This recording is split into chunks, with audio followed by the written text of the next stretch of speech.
ঘটনাটা আমার কাছে যেভাবে এসেছে আমি ঠিক সেভাবেই পড়ছি। তিনি লিখেছেন, আসসালামু আলাইকুম জসু ভাই, আশা করি আপনি ভালো আছেন। আমি ফিরোজ খান, আজ আয়াত হুজুরে একটি ঘটনা কালেক্ট করে নিয়ে আসলাম। ঘটনার মূল লেখকের নাম ইয়াসির আরাফাত রামিম ভাই। তিনি ফুল পারমিশন দিয়েছেন পুরো ঘটনাটি শেয়ার করবার জন্য। তার ঘটনা শেয়ার করছি আয়াত হুজুরের একটি ভয়ঙ্কর রাতের ঘটনা। তবে চলুন দেরি না করে শুরু করি আজকের ঘটনা। আয়াত হুজুর বললেন, আজ তোমাদের একজনের জীবনের এক বাস্তব কিন্তু খুব ভয়ঙ্কর অভিজ্ঞতা বলবো। আমি তখন বললাম, ভৌতিক অভিজ্ঞতার ঘটনা নাকি হুজুর? আয়াত হুজুর বলল, ভৌতিক না, কিন্তু ভৌতিক থেকেও খুব ভয়ঙ্কর। সৌরভ অনেকটা বিকৃত স্বরে বলল, ভৌতিক থেকে ভয়ঙ্কর আবার কি হইতে পারে? আয়াত হুজুর হেসে বললেন, এই বিশ্বে অনেক অপ্রীতিকর ঘটনা ঘটে যা ভৌতিকতার চাইতেও খুব ভয়ঙ্কর। হয়তো তুমি এরকম অভিজ্ঞতার সম্মুখীন হওনি, তাই এভাবে বলছো। যদি হতোই তাহলে এই কথা 100 বার বলতে, বুঝতে পেরেছ? যাও, তোমার সাথে এসব নিয়ে তর্ক করতে চাই না আমি তখন বললাম, হুজুর ও সবসময় মজা করে, আপনি ওর কথা পাত্তা দেন না, ঘটনা বলুন। সৌরভ একটু হালকা করে একটা তাচ্ছিলের হাসি হাসলো। আয়াত হুজুর বলতে শুরু করলেন, আমি আজকে তোমাদের যে ঘটনা বলবো না, সেটা আমার এক বন্ধুর কাছ থেকে শোনা ঘটনা। ওর নাম ছিল আব্দুল্লাহ। আব্দুল্লাহ এখনো সেই রাতের ঘটনাটা বলতে পারেনি, যদিও ভৌতিক নয়, তবে খুবই মারাত্মক ছিল ঘটনাটা। মারাত্মক কেন বলছি সেটা ঘটনাটা শুনলে বুঝতে পারবে। যাই হোক, যেভাবে বলেছি আমি ঠিক সেভাবে তোমাদেরকে বলছি, ঠিক আছে? সো বলছে আমার বন্ধু, অনেক বছর আগের কাহিনীটা। আব্দুল্লাহ লেখাপড়া ভালোই ছিল, ক্লাসে 2 বা 3 হতো, তবে কখনো প্রথম হতে পারেনি। হয়তো ওর ভাগ্যটাই খারাপ ছিল। ম্যাট্রিক পরীক্ষার পর আমাদের গ্রাম থেকে কিছুটা দূরে কলেজ আছে, সেখানে ভর্তি হলো। ও ছিল পরিবারের প্রথম সন্তান, তাই ওর কিছু দায় দায়িত্ব আছে। ওর বাবা অন্য একটা কলেজে বেতনে চাকরি করতো, এতে ওদের পরিবার কোনো রকমে চলে যেত। তাই ও চাচ্ছিল ও কোনো রকমের পরিবারের যেন দায়িত্ব নিতে পারে। তাই সে ভেবেছিল কিছু একটা করবে, আর ও তাই প্রতিদিন খবরের কাগজে চোখ বুলাতো আর চাকরি বিজ্ঞাপন খুঁজে বেড়াতো। একদিন চাকরির বিজ্ঞাপন আছে তো বটে, এমনটা দেখলো, কিন্তু মনের মতো না।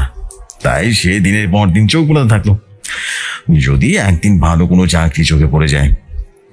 তো যাই হোক, একদিন হয়তোবা ওর ভাগ্যটা সহায় হলো, একটা চাকরিও বিজ্ঞাপন চোখে পড়তেও ভালো লাগলো।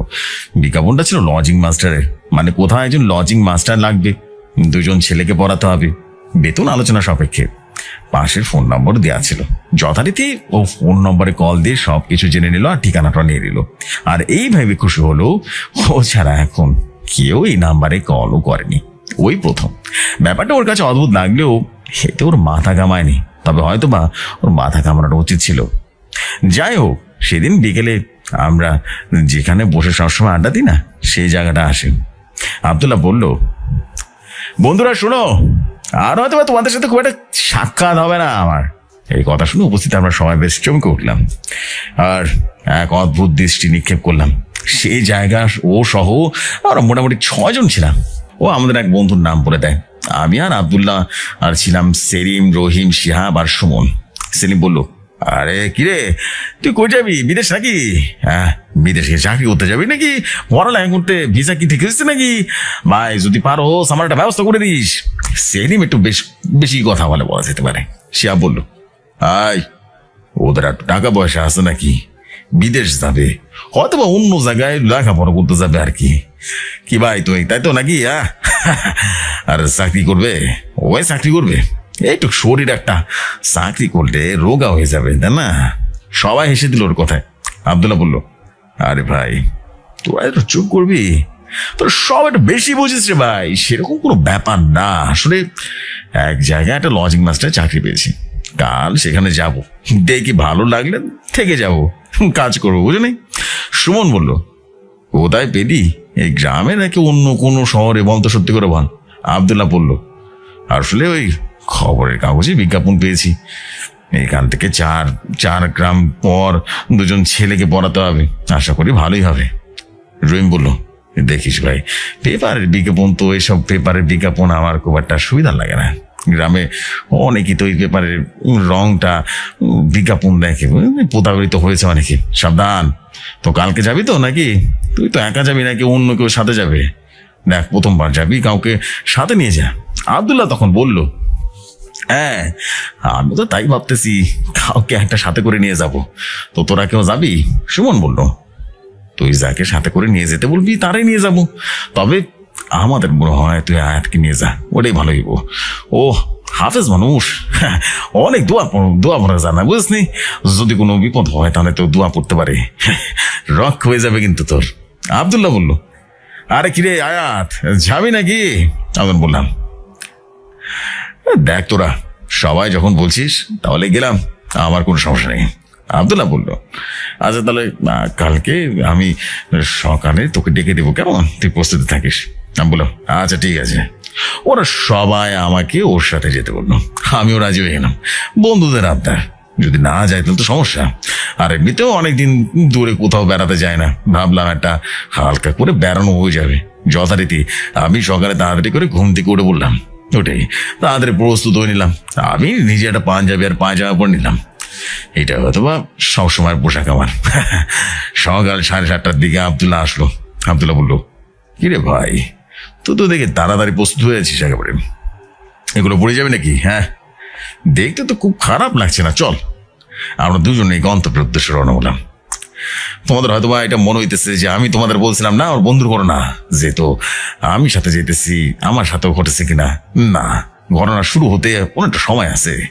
আমি শুধু সাথে যেতেছিলাম, আর আমার সাথে কিছু হয় নাই। পুরো ঘটনাটা শুনো আগে, তাহলে বুঝতে পারবা।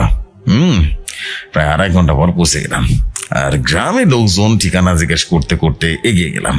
সবাই বলে ওই ভেতরে, কেউ বলে অনেক ভিতরে, আবার অনেকে বলে এই যে সামনে। শুনতে শুনতে বিরক্ত হয়ে গেলাম, একেবারে বিরক্ত হয়ে গেছি।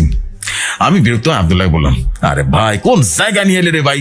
সবাই তো বলতেছে শুধু ভেতরে ভেতরে ভেতরে ভেতরে, আর কত ভেতরে যাবো? আব্দুল্লাহ বললো, আরে ভাই রাগ করিস না, চল চল না একটু, তোকে একটু কষ্ট দিচ্ছি আর কি, কিছু মনে করিস না রে ভাই। বেচারা বিরক্ত হয়ে গেছে, আমি আর কিছু বললাম না। লোকজন থেকে জিজ্ঞেস করলে তারা বলে আর অন্য জায়গাটা ভালো না। আমি বুঝলাম না কেন বললো ভালো না, হয়তোবা বেশি ভিতরে হয় এরকম বলছে। আর গ্রামের লোকেরা বলেছে ওখানে নাকি ওরা কখনো যায়নি, যেখানে কোনো বাড়ি আছে কিনা সেটাও তারা জানে না। ব্যাপারটা আমাদের অদ্ভুত লাগলো, রোমাঞ্চকর লাগলো। ভাবলাম যে দেখি না একটা রোমাঞ্চকর অভিজ্ঞতা হবে, কিছু থাকে তো ভালো, আর না থাকলে আরো ভালো। গ্রামের লোকজনের কথা অনুযায়ী সোজা ভিতরে যেতে লাগলাম। যখন লোকালয় থেকে একটু ভিতরে গেলাম, অনুভব করলাম পরিবেশটা পাল্টে গেছে। একটু ঠান্ডা ঠান্ডা অনুভব হচ্ছিল, কারণ যত ভিতরে প্রবেশ করছি ততই যেন গাছগাছালির সংখ্যা বৃদ্ধি পাচ্ছিল। মানে জায়গাটা এরকম, মাঝখানের রাস্তা দিয়ে দুপাশ প্রচুর পরিমাণে গাছ, হ্যাঁ এক কথায় দুপাশ জঙ্গল আর মাঝখানে রাস্তা। তবে রাস্তায় অবস্থা দেখে মনে হচ্ছিল এখানে প্রতিনিয়ত গাড়ি যাতায়াত করে, কারণ রাস্তার অবস্থা গাড়ি চাকার ছাপ আছে। দুজনের কাছে ব্যাপারটা অদ্ভুত লাগলো।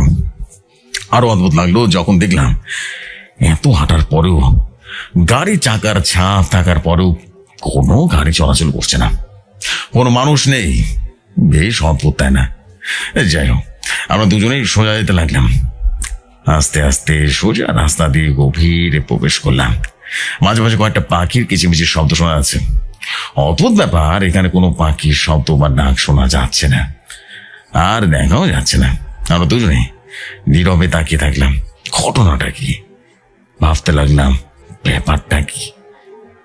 এটা এত হাঁটলাম, কুকুরগুলো তো দেখলাম না। আব্দুল্লাহ বলল, ভাই এখানে তো কোনো কুকুর দেখা যেতেছে না, ব্যাপারটা কি অদ্ভুত না? আমি বললাম, অদ্ভুত তো বটে, কিন্তু তোর সে ঠিকানার বাড়িটা তো এখনো দেখা পাওয়া যাইতেছে না। ঠিকানা ঠিক আছে তো নাকি? আর কিছু পথ না হয় যে দেখি কি হয়। আমি আর 20 মিনিট হাঁটবো, যদি পাই তো ভালো, আর না পেলে চলে যাব। বলে দিচ্ছি আর একটু ভালো লাগতেছে না। আমার বন্ধু তখন আব্দুল্লাহ বলল, আচ্ছা আচ্ছা ঠিক আছে, আমারও কেমন জানি লাগছে জায়গাটা, বুঝলি? আমরা যাচ্ছি কিন্তু কোনো বাড়ি ঘর দেখা পাচ্ছি না। হাতে করেছিল, করিতে দেখলাম সকাল 11:30 বাজে। প্রায় অনেকক্ষণ হেঁটে ফেলেছি। হাঁটতে হাঁটতে দেখলাম দূরে কিছু একটা আবছা আবছা দেখা যাচ্ছে। ঘড়িতে দেখলাম 17 মিনিট হয়েছে। হ্যাঁ, আব্দুল্লাহ বলল, মনে হয় বাড়ির কাছে চলে এসেছি, চল ভাই একটু পা চালিয়ে যাই। না বললাম, তাই তো মনে হইতেছে, তো অনেক দূরের পথ, তুই পারবি তো? ভয় লাগবে না তো? একবার ভেবে দেখিস কিন্তু। আব্দুল্লাহ বলল, ইনশাল্লাহ ভাই পারবো, টেনশন নিও না। আমি বললাম, আচ্ছা আচ্ছা, ইনশাল্লাহ যখন বলেছিস, হ্যাঁ, তার কিছু নাই, বলার কিছু নাই। আস্তে আস্তে সামনের দিকে অগ্রসর হইতেছি, আর বাড়ি আস্তে আস্তে আবছা আবছা থেকে স্পষ্ট হইতেছে। অনেক ভ্রমণ শেষে অবশেষে কাঙ্ক্ষিত বাড়ির সামনে দুজনে দাঁড়িয়ে পড়লাম। বাড়িটা বেশ অদ্ভুত, সম্পূর্ণ ভিন্ন ডিজাইনের বাড়ি। মানে সাধারণ গ্রামের বাড়ির মতো ডিজাইন নয়, অনেকটা ওই বিদেশের ডিজাইনের বাড়ির মতোই মনে হচ্ছে। বাড়ির সামনে বিশাল উঠান, আর বাড়ির চারপাশে কাঠের বেড়া হবে, সেটা দিয়ে ঘেরাও করা একটা বিদেশি রকমের এক প্রকার, মানে যেরকম থাকে আর কি।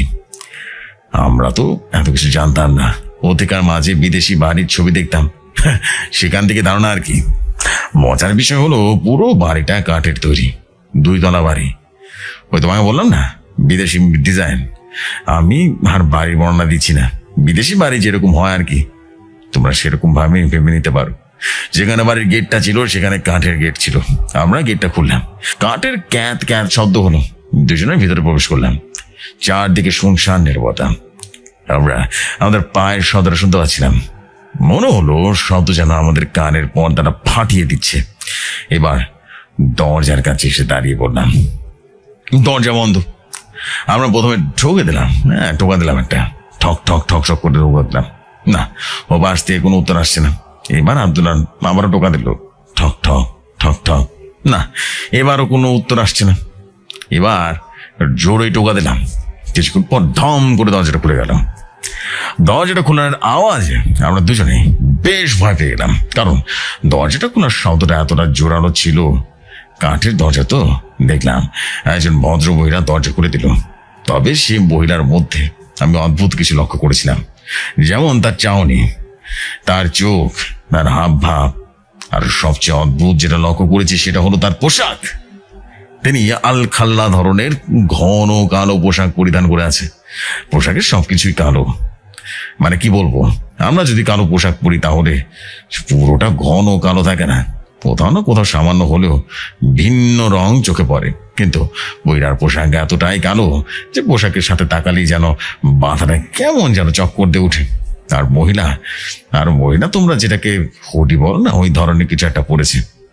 মহিলাকে দেখে আমার কেমন যেন সুবিধার মনে হল না। আর বাসা থেকে অদ্ভুত একটা গন্ধ আসছিল। কিসের গন্ধ সেটা বলতে পারছি না। গন্ধটা সুগন্ধ না, আমার দুর্গন্ধ না, কেমন একটা ব্যবসা গন্ধ, অন্যরকম। এই গন্ধতে কেমন যেন মাথাটা ঝনঝন করছিল, বুঝলে, একদম কেমন যেন খুব অস্বস্তি লাগছিল। হ্যাঁ, এরপর মহিলার পোশাকের সাথে একটা দৃশ্য অদ্ভুত লাগলো। আমার দিকে এমন ভাবে দৃশ্যে তাকিয়ে আছেন গিলে খাবে একেবারে, আর তোর চোখগুলো খুব বড়। মহিলা জিজ্ঞেস করলো, কি চাই? মহিলার কণ্ঠ শুনে আমরা দুজনে চমকে গেলাম। কিরে ভাই, মোটা ভয়ঙ্কর গলা কেন? এমন বলতেছে আমরা আশা করতে পারিনি। আব্দুল্লাহ বললো, মানে আমরা পেপারে বিজ্ঞাপন দেখে এসেছি আর কি, ওই 2জন ছেলেকে পড়াতে হবে তো বিজ্ঞাপন দিয়েছিলেন বোধ হয়। বইলা তখন বললো, ও আচ্ছা, ভেতরে আসুন। কিন্তু লেখা ছিল একজন শিক্ষক, কিন্তু 2জন কেন? আব্দুল্লাহ বললো, না, ও আমার বন্ধু, আমার সাথে এমনিতেই এলো আর কি, ঘোরার জন্য আর কি। বলেছি কাদেরকে পড়াতে হবে একটু বলুন তো। বইরা বললো, আচ্ছা বসো, আমি মালিককে ডেকে দিচ্ছি, ওনার সাথে সবকিছু ঠিক করে নিও। আব্দুল্লাহ তখন বলল, আচ্ছা ঠিক আছে, সমস্যা নেই। এই খালা তাহলে মালিক না, মানে ইনি গৃহকর্মী। বেশভূষা থেকে মনে হচ্ছিল ইনি বোধ হয় মালিক। তবে আমি ভাবছি যদি কাজের লোকের পোশাক হয়, না জানি বাড়ির মালিক কত দামি পোশাক কিনা হবে। আমি বললাম, আরে এই খালাকে তো আমি মালিক মনে করছিলাম, পোশাক দেখে তো দামি মনে হলো, তাহলে বোধ হয় বাড়ির মালিক অনেক ধনী হবে। কি বলিস? আব্দুল্লাহ বলল, আমারও তাই মনে হয়। আশা করি ভালো একটা বেতন পাবো, হয়তোবা আর্থিক কষ্ট কিছুটা দূর হলেও হতে পারে। হঠাৎ করে এক ধরনের গন্ধ না কেন? গন্ধটা আগের গন্ধের মতো না, এ ধরনের গন্ধ জীবনেও পায়নি। কেউ যদি নিজের নাকে গন্ধটা অনুভব না করে তাহলে বুঝবে না গন্ধটা কতটা বিপৎস। আস্তে আস্তে গন্ধটা যেন আরো তীব্র হলো। গন্ধে আমার মাথা রীতিমতো কামড়ানো শুরু করে দিয়েছে, আর সহ্য হচ্ছে না গন্ধটা। পাশে খেয়াল করলাম আব্দুল্লাহর মাথায় একটা হাত দিয়ে চেপে ধরেছে। বুঝতে পারছিলাম ওরও খুব যন্ত্রণা হচ্ছে, তাও নিজেদের আমরা একেবারে সামনে নিয়েছি। আস্তে আস্তে গন্ধ আরো বেশি তীব্র হলো, আর সাথে সামনে এলো একটা গন্ধের অধিকারী ও দুঃখিত, অধিকারিণী, একজন বয়স্ক মহিলা। বয়সটাও কত হবে, 32 থেকে 35 তো হবেই। আমরা আস্তে আস্তে মহিলার দিকে মাথা অব্দি দেখলাম। ইনি সেই একই পোশাক পরে আছে, ওই খানা যেরকম পোশাক পরেছে না, হুবহু সেরকম পোশাক। কিন্তু ওনার শরীর থেকে একটা অদ্ভুত তীব্র গন্ধ আসছে। কিন্তু মহিলার চেহারায় অদ্ভুত একটা নুরানি মায়া আছে, যেমন গায়ের সং ফর্সা, প্রচন্ড ফর্সা। মহিলা বললেন, ও তাহলে আপনারা পড়াতে এসেছেন? মহিলার কণ্ঠ শুনে চমকে উঠলাম, কারণ মহিলার কণ্ঠ অনেক চিকন, কিন্তু তার চেহারার মতো কণ্ঠে একটা মায়া কাজ করছে। কেমন যেন মোহগ্রস্ত হয়ে যাচ্ছিলাম। আমরা কোন রকম নিজেদের স্বাভাবিক দেখানোর চেষ্টা করছি, কিন্তু সেই তীব্র গন্ধটা আমাদের স্বাভাবিক থাকতে দিচ্ছে না। আব্দুল্লাহ বলল, জি আমি পড়াবো, ও আমার বন্ধু, এমনিতে এলো আর কি। মহিলা তখন বলল, তো ব্যাগটা কিছু এনেছেন কি? আব্দুল্লাহ তখন বলল, না মানে আছে, কথাবার্তা ঠিক হয়ে গেলে আগামীকাল থেকে চলে আসবো আর কি। মহিলা তখন বলল, ও আচ্ছা, আপনার কোয়ালিফিকেশন কি? আব্দুল্লাহ তখন বলল, আমি ম্যাট্রিক পাস।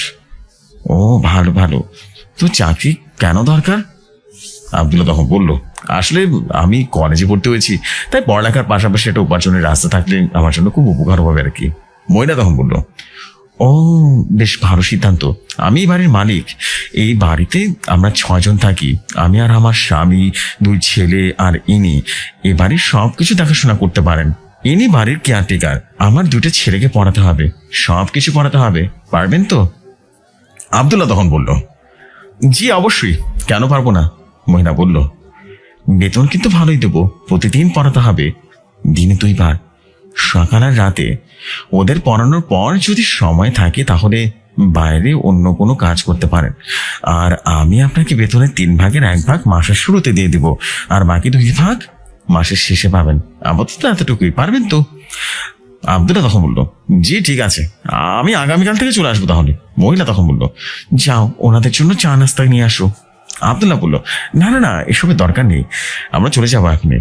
মহিলা আবারও বলল, আরে বসুন বসুন, প্রথমবার এলেন, কিছু না খেলে খারাপ দেখায়, তো আপনাদের নাম পরিচয় দিন। আব্দুল্লাহ তখন বলল, জি আমার নাম আব্দুল্লাহ, আর আমার বন্ধু আয়াত। আমরা পাশের গ্রামে থাকি। আমি ম্যাট্রিক পাস করেছি গত বছরে, আর একজন হাফেজ, আমি, সে ম্যাট্রিক পাস। মহিলা এবার তাচ্ছিল্যের স্বরে বলল, বেশ ভালো তো। এই ব্যাপারটা আমরা যে ভালো লাগেনি। বললে, হ্যাঁ ভাবো, কেমন জানি লাগছিল। তিনি এমন ভাবে আমাদের সাথে কথা বলছেন, আমরা যেন তার চাকর। নাস্তা এসে গেছে। নাস্তা ছিল চা, বিস্কুট, ফল, আর কিসের মাংস দিয়ে যেন বানানো পোনা। মাংসটা চিনতে পারলাম না, মাংসের রং যেন গাঢ় লাল। আমার কেমন যেন গা ঘিনিট করে উঠলো মাংসটা দেখে। মাংস দেখে আমার কিরকম যেন লাগছে। আমি আব্দুল্লাহকে ধাক্কা দিয়ে বললাম, মাংসটা না খেতে, কারণ আমরা চিনতে পারছি না এটা কিসের মাংস। আমরা ফল আর চা খেলাম। মহিলা বলল, আরে আপনার মাংস নিচ্ছেন না কেন? আমি বললাম, আচ্ছা এগুলো কিসের মাংস? মহিলা বলল, এটা গরুর মাংস। বললেই হলো নাকি? হ্যাঁ, আমি গরুর মাংস চিনি না নাকি? আমি নিশ্চিত ছিলাম এটি গরুর মাংস নয়। আব্দুল্লাহ আমায় কানে কানে বললো, এটা গরুর মাংস, খাবি নাকি? আমি বললাম, আর খাস না, আমি নিশ্চিত এটা গরুর মাংস নয়। আব্দুল্লাহ বললো, তাহলে কিসের? আমি বললাম, আমি জানি না রে ভাই। মহিলা বললো, কিরে, নিন নিন না, খেয়ে নিন, কেমন হয়েছে বলুন তো?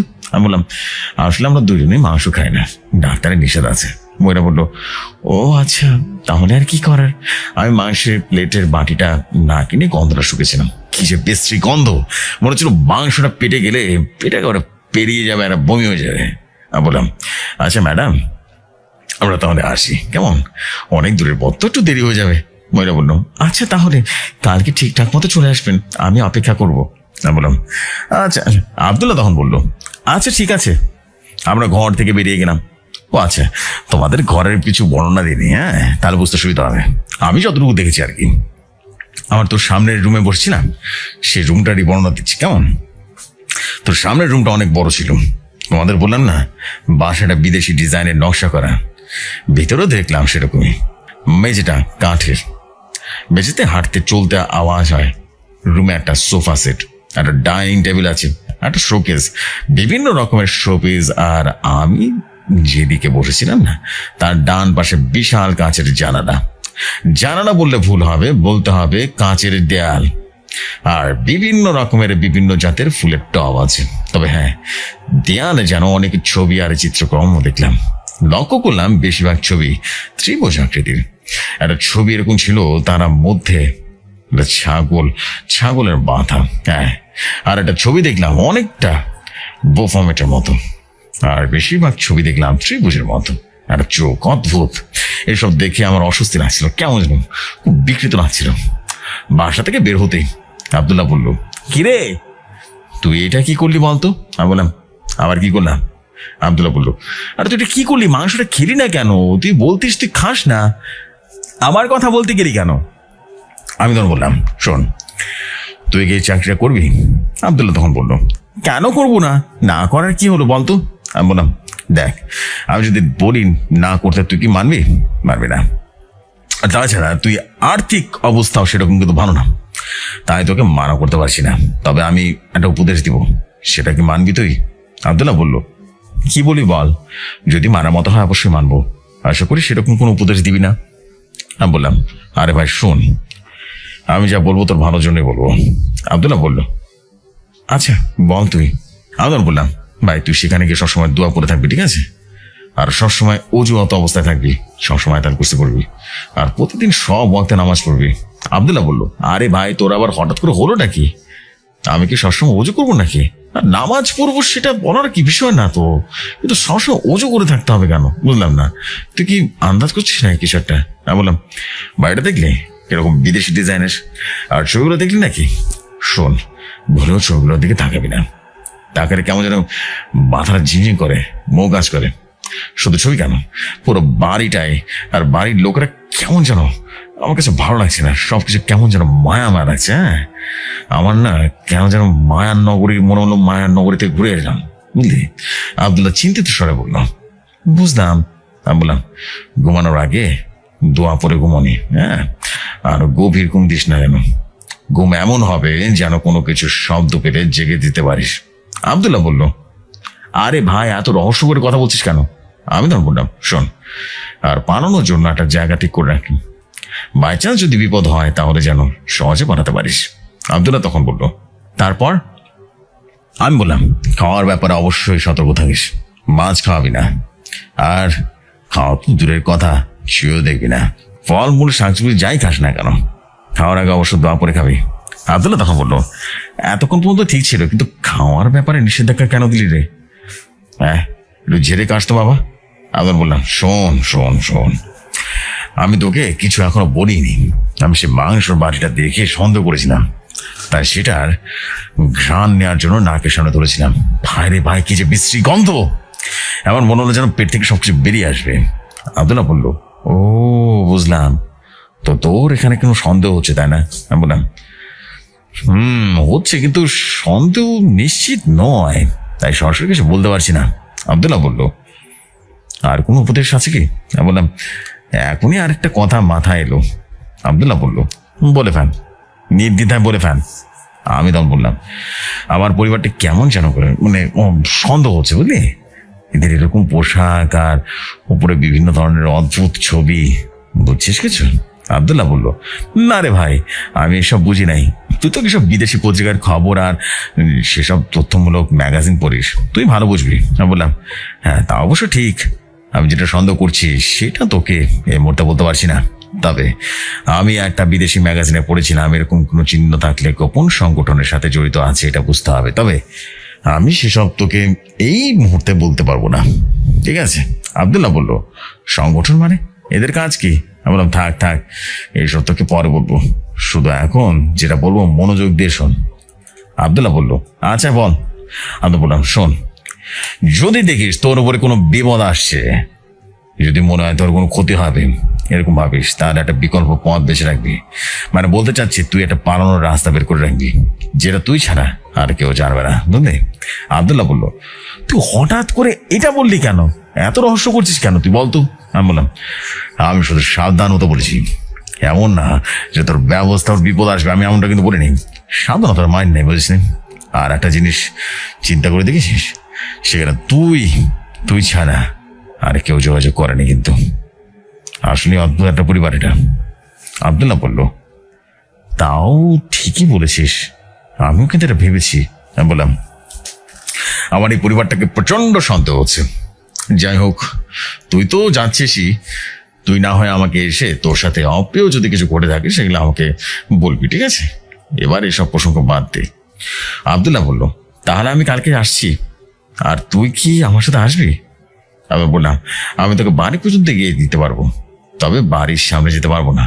বাড়িটা দেখলে আমার কেমন যেন গা খিনির করে, বুঝলি? অসহ্য বাড়ি একটা, খুবই বিভৎস।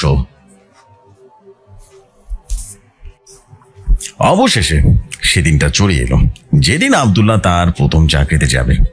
ও ব্যাগ ট্যাগ গুছিয়ে নিয়েছে, আমাকে সকাল 8:30টায় ডাকলো। আমিও আগে থেকে প্রস্তুতি ছিলাম। দুজনে বের হয়ে গেলাম শ্যামপুর বাড়ির উদ্দেশ্যে।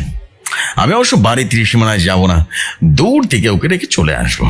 পথের মধ্যে অনেক কথা হলো, সেগুলো আর বলছি না, কেমন? যাই হোক, প্রায় 2 ঘন্টা পর সে গ্রামে পৌঁছলাম। ভাবলাম একটা ভ্যান নিয়ে ওখানে চলে যাব, অনেক দূরের পথ তো, তাই ভ্যানে যেতে রাজি হলো না। আমি বললাম আমি ওকে ওই জায়গায় রেখে আমিও ভ্যানের সাথে চলে আসবো, কিন্তু কেউ রাজি হলো না। আসলে এত দূরে হাঁটতে ইচ্ছা হচ্ছিল না।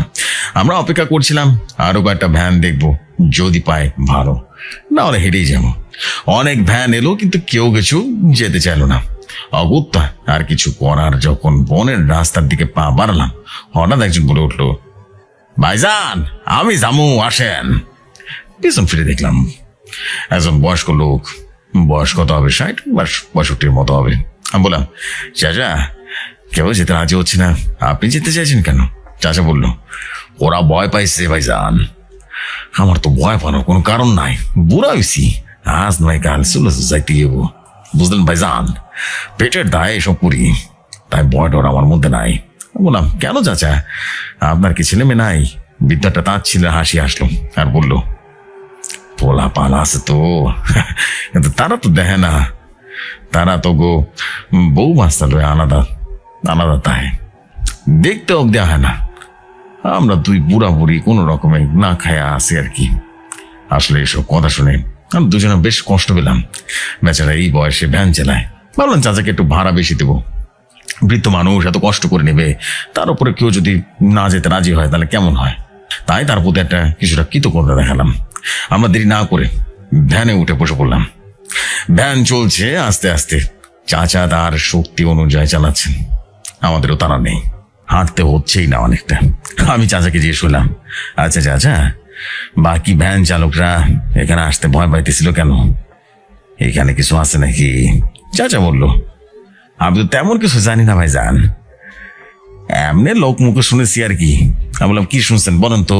হ্যাঁ, চাচা তখন বললেন, ওখানে একটা বাড়ি আছে না, ওখানে নাই কি সব ভয়, মাঝে মাঝে বনের সরকারি লোকেরা রাতে টহল মারে, ওই রাতে নাকি ঘাস টাস খাইটা ফেলায়, খবর করলে বনের লোকেরা নাকি টহল দিতে আসে। এরকম মাঝে মাঝে নাকি যখন আহে তখন নাকি বাড়ি থেকে কিরকম শব্দ পায় আর কিরকম জানি গন্ধ পায়। ওরা এমনি বন থেকে ঘুরা যায়, মাগার বাড়ি দৃশ্যমানা যায় না। আমি বললাম, ও আচ্ছা আচ্ছা। আমি আব্দুল্লাহর দিকে তাকালাম, বেচারা কেমন যেন ভয় পেতেছে। আমি একটা হাসি দিলাম আর বললাম, কিরে ভাই, ভয় পেতেছিস নাকি? তুই না আমাদের গ্রামের সাহসী পোলা, তো ভয় পেতেছিস কে? আব্দুল্লাহ বলল, আরে আরে না না, আমি কেন ভয় পাবো? ভয় পাওয়ার কিছু নাই, আসলে তুই একটু বেশি কথা বলিস। আমি বললাম, হ্যাঁ একটু বেশি কথা বলি। চাচা তখন বললো, তো ভাইজান আপনারা কইতাই চাইতেছেন বলুন তো, এদিকে এখানে তো অন্য পথ আছে, বলেন, আমি তো জানি না। আমি বললাম, বললে বিশ্বাস করবেন? চাচা বললো, বিশ্বাস না করার কি আছে আপনি কন। আমি বললাম, আমরা ওই বাড়িতে যেতেছি। এইটা শুই না বৃদ্ধ ভ্যান থামাই দিল। চাচা তো অবাক আর বললো, সত্যি আপনারা ওই জায়গায় যেতেছেন, বলেন কি? আমি বললাম, এত অবাক আর কি আছে বলেন তো, আসলে এবার একটা চাকরি পাইছি, ওই চাকরির সুবাদে যাইতেছে আর কি, বাচ্চা পড়াতে হবে। চাচা তখন বললো, আমি এখন একটা কথা কমো, আপনারা যায় না ওখানে। আমি বললাম, কেন চাচা এই কথা কেন বলতেছেন? হ্যাঁ, চাচা তখন বললো, কারণ এই বাড়িতে যে যায় হে আর ফিরে আসে না, তাই কইলাম আর কি। আমি বললাম, তাই আপনি কি করে বললেন? আপনি কাউকে ওই বাড়িতে যেতে দেখছেন? হ্যাঁ বলুন তো। আর সে ফিরে আসে নাই? চাচা বললো, আরে ভাইজান, যাইতে দেখবো কেন, আমি নিজেই তো অগো অগো বাড়ি পৌঁছে দিতাম। আমি বললাম, 1 মিনিট, পৌঁছে দিতেন মানে? আবার বলেন তো। হ্যাঁ মানে আপনি কি বলতে চাইতেছেন বলেন তো, আমি বুঝলাম না। চাষনা বললো, অনেক তো দিয়ে আসছি, আসলে আপনাকে মতো কিছু পোলা বানাইতো অন্য সব ভ্যান করে ওইখানে পৌঁছে দিতে, কিন্তু কেউ যাইতে চাইতো না। আমার তো ডর হয় নাই, তাই আমি ও করে পৌঁছে দিয়ে আসতাম। ওরা সবাই একই কথা কইতো, পড়াইতে চাইতো। কি অদ্ভুত ব্যাপার ভাইজান, ও করে আর কখনো দেখা যায়নি। আমি বললাম, দেখা না যাইতেই পারে, কত মানুষ আসা যাওয়া করে, আর আপনি কি তাদের অপেক্ষা করতেন নাকি? চাচা বললো, অপেক্ষা কেন করবো? ও রাস্তা দিয়ে আজ পর্যন্ত কেউ আসতে দেখা নাই, আমি শুধু যাইতে দেখছে লোকজন। আমার তো এখানে ভ্যান রাহি, আমরা জানি। আমি চাচাকে একটু বাজিয়ে দেখার জন্য বললাম, আরে চাচা, ওইদিকে পথ থাকতে পারে, হয়তো বা জঙ্গল দিয়ে চলে গেছে, তাই না? চাচা তখন বললো, আপনি এই কথা কইবেন আমি জানতাম। এই বনের শেষে দুই পাশে নদী আছে, আর নদীতে নৌকা বা পার হওয়ার কোনো ব্যবস্থা নাই। তাইলে এখন যদি যাইতেও চায় তাহলে তাদের সাঁতরায় যাইতে হইব। আর যদি সাঁতরায় যায়, ওই নদীর কিন্তু কুমির আছে, আর বন্য জন্তু তো আছেই। এই জঙ্গল হইল একটা সংরক্ষিত জায়গা, এখানে একটা বাঘ ছাড়া এখানে বংশ বৃদ্ধি করতে পারেন। আর হরিণ, ভাল্লুক এসব তো আছে, সাপ তো আছে। তাই ওখান থেকে আমাদের একমাত্র রাস্তা এইটাই। বুঝলেন ভাইজান? আমি বললাম, কিভাবে নিশ্চিত হইতেছেন যে যারা গেছে তারা আর আসেনি? চাচা তখন বললেন, আচ্ছা শোনেন, তাহলে আমি আপনাকেও ভালো করে বুঝায় কই। মনে করান একজন গেল, হ্যাঁ, আর একজন কিন্তু ওই রাস্তা দিয়ে গেল, এরপর আর কেউ যায় নাই, আর কেউ আহে নাই। ওইদিকে থাকতো কেউ আইসে বলে আমি তো আজ পর্যন্ত দিই নাই। আমি কেন, কেউ দেখে নাই। এখন 1 মাস হয়ে গেছে, 2 মাস হয়ে গেছে, কেউ আর আসে নাই। আর কয়েক মাস পর দেখি আপনাকে মতো আরো কয়েকজন পোলা জোরাজুরি করতেছে, তো কেউ যাইতে রাজি হইতেছে না। শেষে আমি রাজি হই, আমি ওরা নিয়ে যাই। এভাবে করে 10 জনের মতো পোলা গেছে, কিন্তু আহে নাই, কেউ আহে না, আমরা দেখছি। এবার কোন তো ভাইজান, বাইসা বড়াই না, মাস্টার বদলাইছে, কিন্তু মাস্টার কই গেছে? হ্যাঁ, তগো তো কেউ তো আসতে দেয় নাই। তাহলে আপনি কোন কই গেছে তারা? যদি তারা না হে তগো বাড়িতে কিন্তু 10 জন দামরা পোলা ওই বাড়িতে কিল্লা গিয়া থাকবো কোন তো? এই 10 জন কি তগো বাচ্চা পারাইবো? কি মনে হয় আপনার? আমি বললাম, আচ্ছা আপনার তো সবসময় এনে রাখতেন না, হয়তো বা রাতের বেলা আসতেন, তাই না? চাচা বললো, কি কোন ভাইজান, এইটা ঠিক, রাইতে আমরা কেউ থাকি না, কিন্তু আপনার কি মনে হয় রাতের বেলা জঙ্গলের একটা রাস্তা দিয়ে কেউ আইতে পারবো? অসম্ভব। রাতের বেলা একটা জায়গা আরো ভয়ঙ্কর হয়ে যায়। রাতে এখান দিয়ে কোনো সাহসী মানুষ আইতে ভয় পাবো। তাও যদি কেউ আহে তাহলে সে তার গন্তব্যে যাবে। রাতে 10টার পর এখানে কাউকে দেখা যায় না, আর আমি এখানে রাতের 2টা পর্যন্ত থাকি, যাতে কেউ যাতে এই জায়গা দিয়ে আসে সাহায্য করতে পারি। আমি রাত 2টার পর জায়গা থাকি। হ্যাঁ, আমি বললাম, কি বলেন চাচা, 2টা পর্যন্ত জেগে দেখেন, আপনার ভয় করে না? চাচা বললো, আমি তো আগে কইলাম আমার ভয় ডর নাই। আসলে এখানে 2টা পর্যন্ত কাউরে খাইতে দেখি পাই যদি, তাহলে তারা কি অবশ্যই নিয়ে যাবো, নিরাপদ জায়গায় পৌঁছা দেবো, এই জন্য ওয়েট করি, প্রতি রাতে ওয়েট করি। আমি বললাম, আচ্ছা এই পর্যন্ত কি রাস্তা দিয়ে কেউ আসে না এটা না? চাচা বললো, না ভাইজান, দেখি নাই। এগুলো মাইন্ডসের ওই জায়গা যাইতে নিষেধ করি। আপনাকে নিষেধ করতেছি, আপনারা যায় না রে ভাই, যায় না। আমি বললাম, যেতে তো হবে চাচা, ভালো বেতনের চাকরি, হাত ছাড়া করাটা ভুলেই যাবো না? চাচা বললো, তাহলে আমি আর কি করাম, আমি জোর করলি তো আপনারা এমনটাই করবেন, তাই না? জান তাইলে। আমি আব্দুল্লার দিকে তাকালাম, এইসব শুনেও বেশ ভয় পেয়েছে। আমি আব্দুল্লাহকে বললাম, দেখ ভাই, ভয় পাস না, আমি জানি তুই অনেক সাহসী, তুই পারবি, আর যদি কোনো বিপদ দেখিস তাহলে পালিয়ে আসবি। চাচা বললো, না উনি রাত 2টা বন্ধ থাকেন, যদি বিপদ হয় আর যদি পালিয়ে আসিস তাহলে কিন্তু রাত 2টার আগে জঙ্গল পার হওয়ার চেষ্টা করিস, বুঝতে পেরেছিস? আর তাছাড়াও তুই যদি দুর্বল হইতি তোকে কখনো ওই জায়গায় যেতে দিতাম না। আসলে আমি জানতেও চাই বাড়িতে আসলে আছেটা কি। শোন, তুই বাড়িটা যত দূর সম্ভব ভালো করে পর্যবেক্ষণ করবি, কেমন? ওই বাড়িতে কি রহস্য আছে সেটা তুই উদ্ঘাটন করবি, বুঝলি? আব্দুল্লাহ বললো, আমার তো এখন প্রবল আগ্রহ হচ্ছে রে, কি এমন আছে এই বাড়িতে যে কেউ গেলে আর আসে না? আর ঘন ঘন ওদের শিক্ষকই বা কেন লাগে, আমিও তো জানতে চাই। তাহলে এই মিশনটা আমি পরিচালনা করব, কি বলিস? আমি বললাম, একদম। তাহলে প্রস্তুত হ ওই বাড়িতে যাওয়ার জন্য। এই মিশনের নাম ভীষণ ভূতের বাড়ি, কেমন? কথাটা বলতে বলতে লক্ষ্য করলাম দূরের বাড়িটা ঝাপসা দেখা যাচ্ছে, আর ধীরে ধীরে আমরা বাড়ির সামনে এসে গেছি। আমি আর কাছে যেতে পারছি না।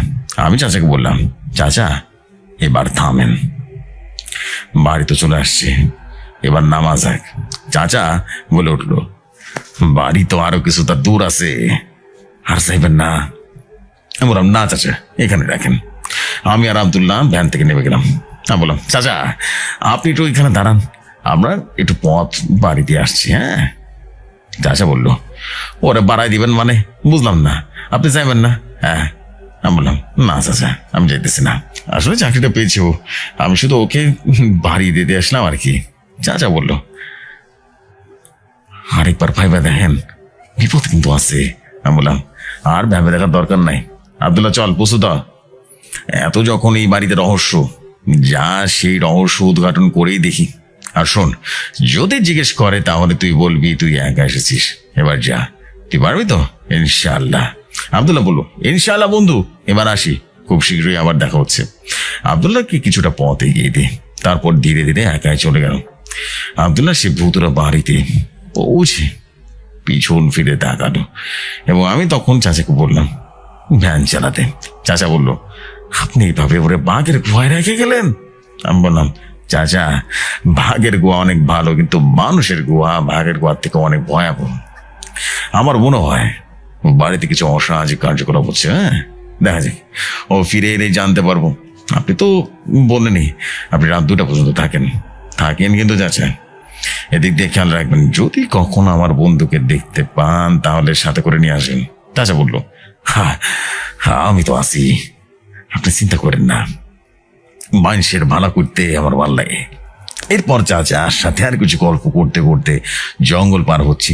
চাচাও আস্তে আস্তে ভ্যান চালাচ্ছে, অবশ্য একটা নির্জন বনের রাস্তা দিয়ে। তারপর ভ্যান গাড়িটা চালাতে একটা অনুভব করতে বেশ ভালো লাগছিল। তবে লোক মুখে সেই বাড়ির যে কাহিনী শুনলাম না, তাতে আমারও ভয় লাগছিল। ভয় লাগছে ভেবে যদি আব্দুল্লাহর কোনো বিপদ হয়। আমার আত্মবিশ্বাস ছিল ওর কিছু হবে না, কারণ আমাদের মধ্যে ও খুব শক্তিশালী এবং খুব সাহসী। আগে স্কুলের খেলাধুলায় ওকে কেউ হারাতে পারতো না। হ্যাঁ, বিশেষ করে দৌড় প্রতিযোগিতায় দৌড়ে কেউ ওকে কোনোভাবে হারাতে পারতো না। আশা করি এবারও জিততে পারবেন, এই বিশ্বাস আমার উপর ছিল। চাচা তার ভাড়া মিটিয়ে আস্তে আস্তে বাড়ির দিকে রওনা হলাম, আর ভাবছি কাজটাকে ঠিক হলো।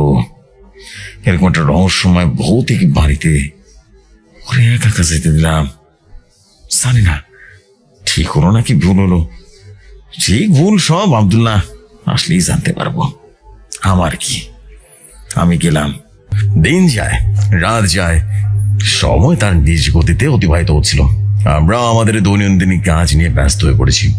যদি সময় পাই তাহলে আগের মতো আড্ডা দিই, তবে এবারের আড্ডাটা একটু ভিন্ন ছিল, কারণ সাথে আব্দুল্লাহ নেই। ও ছাড়া কেমন জানি খালি খালি লাগছিল। যদিও সেদিন প্ল্যান যেটা ছিল না, ও আসলে যেতে চায়নি আর কি। আমরা ওকে জোর করিনি, এসব অলৌকিক ব্যাপার খুব একটা আগ্রহ নেই। তবে ওকে এখন যেই জায়গায় পাঠিয়েছে সেই জায়গার অলৌকিকতা এর থেকে আরো বেশি ভয়ঙ্কর। প্রায় 1 মাস হয়ে গেল আব্দুল্লাহর দেখা নেই। আমারও চিন্তা হচ্ছিল, ভাবছিলাম সেখানে যাব, তবে ওর বাড়িতে খবর নিয়ে দেখি ও নাকি 1 মাসের বেতন পাঠিয়েছে, প্রায় 1500 টাকা। আর সেই সময় 1500 টাকা মানে কিন্তু অনেক টাকা ছিল। আমার কাছে ব্যাপারটা অদ্ভুত লাগলো।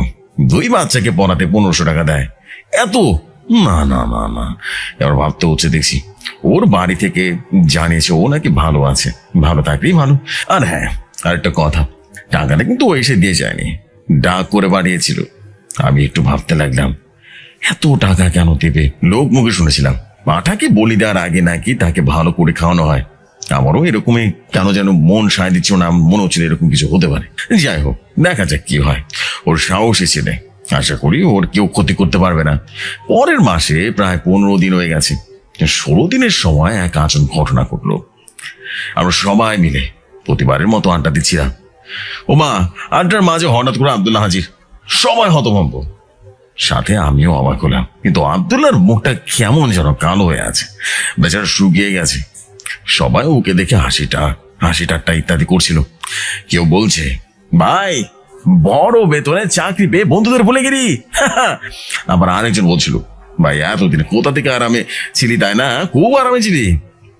এত হাসি ঠাট্টার মাঝে দেখি আব্দুল্লাহ একদম চুপ। আমি দেখলাম ও কিছু একটা নিয়ে প্রচুর পরিমাণে মানসিক যন্ত্রণায় ভুগছে। ওকে দেখে সেটা বোঝা যাচ্ছে।